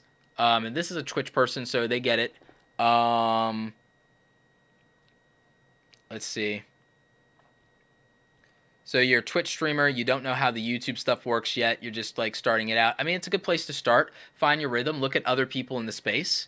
Looks like you got decent production values. So, I'm always a fan of that. You're doing the green screen thing right. Again, you're a Twitch person. Okay, you put the whole thing up. All right, nice. Okay. So again, find your rhythm. My major advice for you is find your rhythm. Get really good at thumbnails because it does matter. It plays a role, but you're doing okay. You're doing fine. You have almost 200 subscribers. You're getting views. Tap into trends. Figure out your titling. Look at other people in the gameplay space. Look at the bigger YouTubers. Look at what you could do to close the gap. How do I get my thumbnails as good as the bigger YouTubers? What, if anything, in my production values can I tweak? How do I tap into trends? Look at those things as a Twitch streamer, but also your production values and your style as a Twitch streamer, can't even talk right now, will carry over to YouTube. I just say ease into it, navigate, find your way, but you understand the value of aesthetic and packaging, just get better at it. Your thumbnails aren't bad, but they could be better. They could be more interesting, and they could tell more of the story of the thing. I don't think the text is helping. I think that you need something much more striking. Thumbnails are like billboards, guys. I keep saying it. Thumbnails are like billboards, so use them that way. And again, if you're struggling with the thumbnails, that's why I made the YouTube Starter Kit. I made the YouTube Starter Kit, not only because, okay, it's a product I can sell that's cool, fine, but again, I put a lot of work into YouTube thumbnails. I'm a whiz at Photoshop, and you can use Photoshop, GIMP, which is free, or Affinity, which is $50, and then you could just copy your photo or your text into my templates that I based on the top performing templates, the best channels, viral videos, all that good stuff, and you can do that for your channel artwork too. You can do it for your end cards. You can do it for all these different genres. I also gave you lower thirds, some royalty-free music. I gave you everything you need to get started and not look or feel like an amateur. Even if you don't have the skills to make these things on your own, you can customize them. They're yours for life. I did all the work, and you get a bunch of stuff.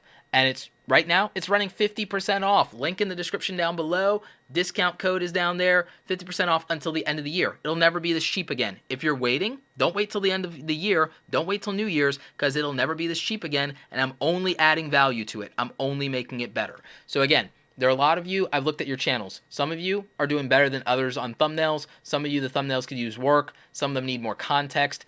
Some of them are okay, but they could be better, and that would make a difference. Some of you are crushing it when it comes to your thumbnails.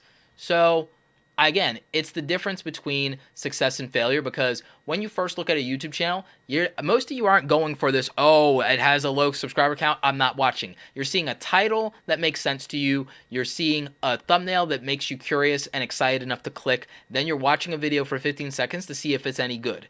And that's it. It's like, I really don't think the majority of you give a crap how big someone's subscriber count is. And when you first see the video and it pops up in your feed, when you see it in Facebook, when you see it in Twitter, you can't see their subscriber count anyway. It doesn't matter. So to all of you who think that you need subscribers to grow subscribers, you don't. And I'll tell you, it doesn't even really help. Thanks to YouTube algorithm. It doesn't even help. Like, having subscribers doesn't even help. I'm being very real with you on that. So, I would just say that. So, Anthony Steiner, thank you for the support with Super Chat. CKC, thank you. Buzz Stringer, Alhaji Mansare, Realistic Fishing, Belinda Rose, Wolfpack Woodcraft, Triple L, Benjamin 1313, Brandon Goes Raw, Fabulous 50s, D Lovely Life, Rocky Nash Live, thank you. The Courtney Project, thank you. Gilded Phoenix Vlogs, thank you. Backwoods Beast TV, thank you. It's to me too. Live Co, thank you. Beanie Draws, of course, thank you. Veg Active, thank you. Nav Tool, thank you for the $50 super chat. Finlay John, thank you. California Tile Restoration, thank you for the $2, my friend. Yusuf Gaming, $1.44, thank you. Kevin the Window Cleaner, my boy, thank you for the $2. Jacob Flax, Tube Questions, Corby's Corner, Clover Tack, always supporting me, always holding it down. Makeup Diva Misha, thank you. Zach Tech Reviews, thank you. Chalkboard Mom, thank you. Project Kish, thank you. Ride On Cycling, thank you. My friend Greg Clunis, thank you. Miss Medi, thank you. Haunted Road Media, thank you. David Dorian Ross, thank you. And I'm subscribed for that Tai Chi for 100 days, my friend. 100 days of Tai Chi. Zom Club, thank you for a second review. Zgrav HD, thank you. Bad Planto, thank you. Official Bam Bam TV, thank you. Larry Snow, thank you so much, my friend. Scott Sullivan, thank you for kicking us off. So, guys, thank you for the super chats. Thank you for the support.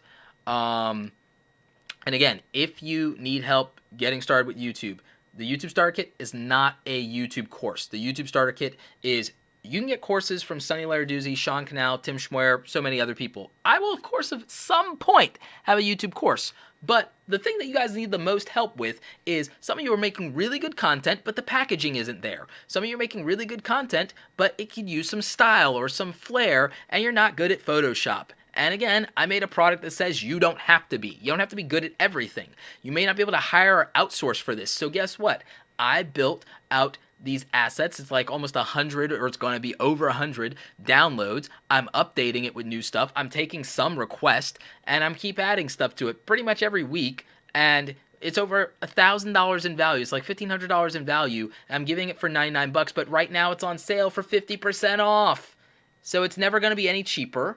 This is the cheapest it's going to be. It goes on sale until the end of the year. So you've got till 2017, kick off 2018, right? Use the YouTube Starter Kit. I mean, we've even got, I'm actually going to talk to my friend and see if he can get us even more royalty-free music. But in addition to the 10 downloads of royalty-free music, I hooked you up with a list of some of the top YouTube channels that give away free music for you to download. So technically, there's over 100 pieces of music that you can find now because of that. I hooked you up with access to 100 fonts that you can use for your thumbnails and your channel artwork. 40 thumbnail template packs, 15 channel artwork packs, and more to come. 6 end card templates, 5 lower thirds. You've got tons of stuff. I even gave you 100 ideas for YouTube videos. So, grab the YouTube Starter Kit. It's on sale. It's a steal. Every one of these pieces of Photoshop work, if you had to buy them by themselves, you'd be paying $5, $10, $20 a piece, and I'm practically giving them away. So, jump on that.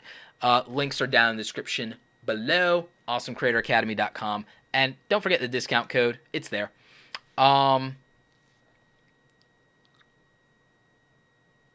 Yep, Starter Kit does include a little bit of music. That is a recent addition from earlier this week. Yep.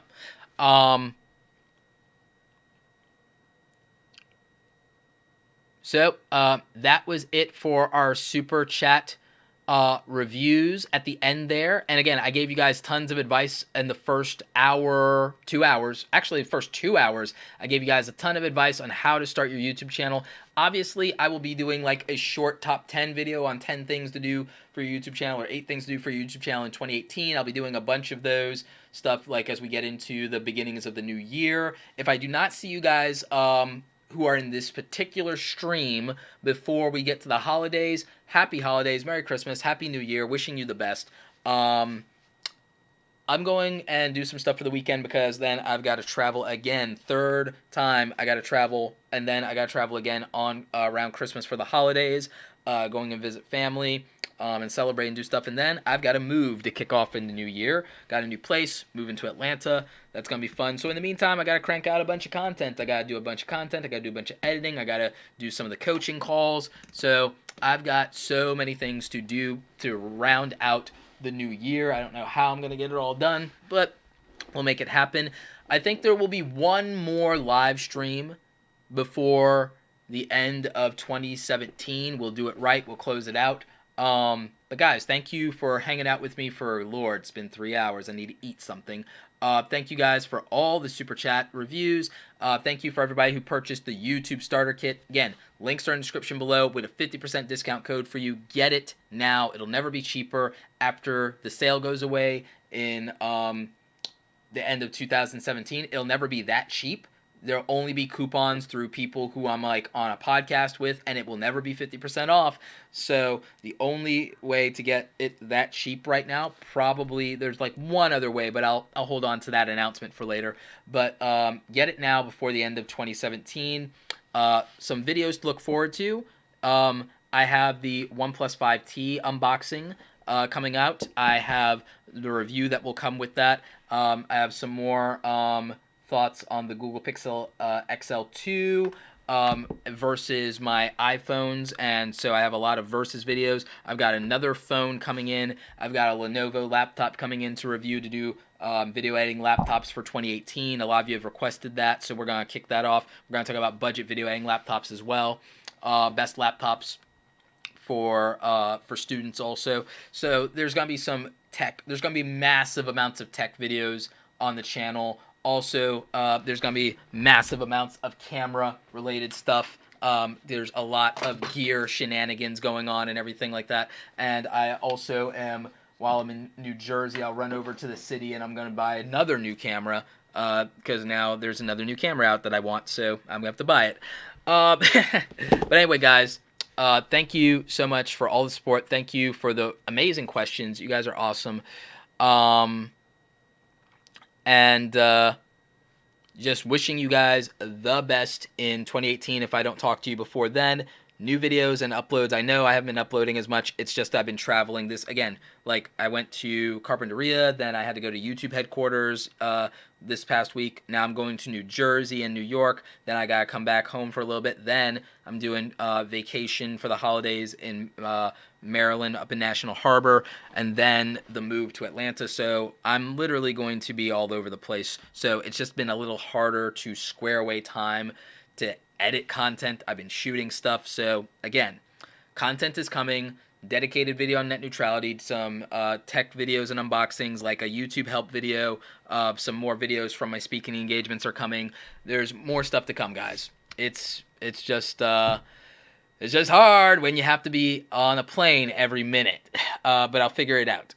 Anyway, guys, thank you so much again. Remember, resource links in the description down below. Discount for the YouTube starter kit.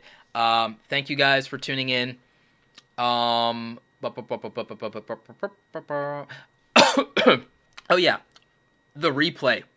The replay will be up. It takes YouTube about maybe 2 hours to process this. So the replay will be up tonight, and I might upload another video tonight. So those are things to look forward to. Probably dropping an episode of the podcast this weekend. All right, guys. So that's it for me. Take care. Happy holidays. Stay awesome.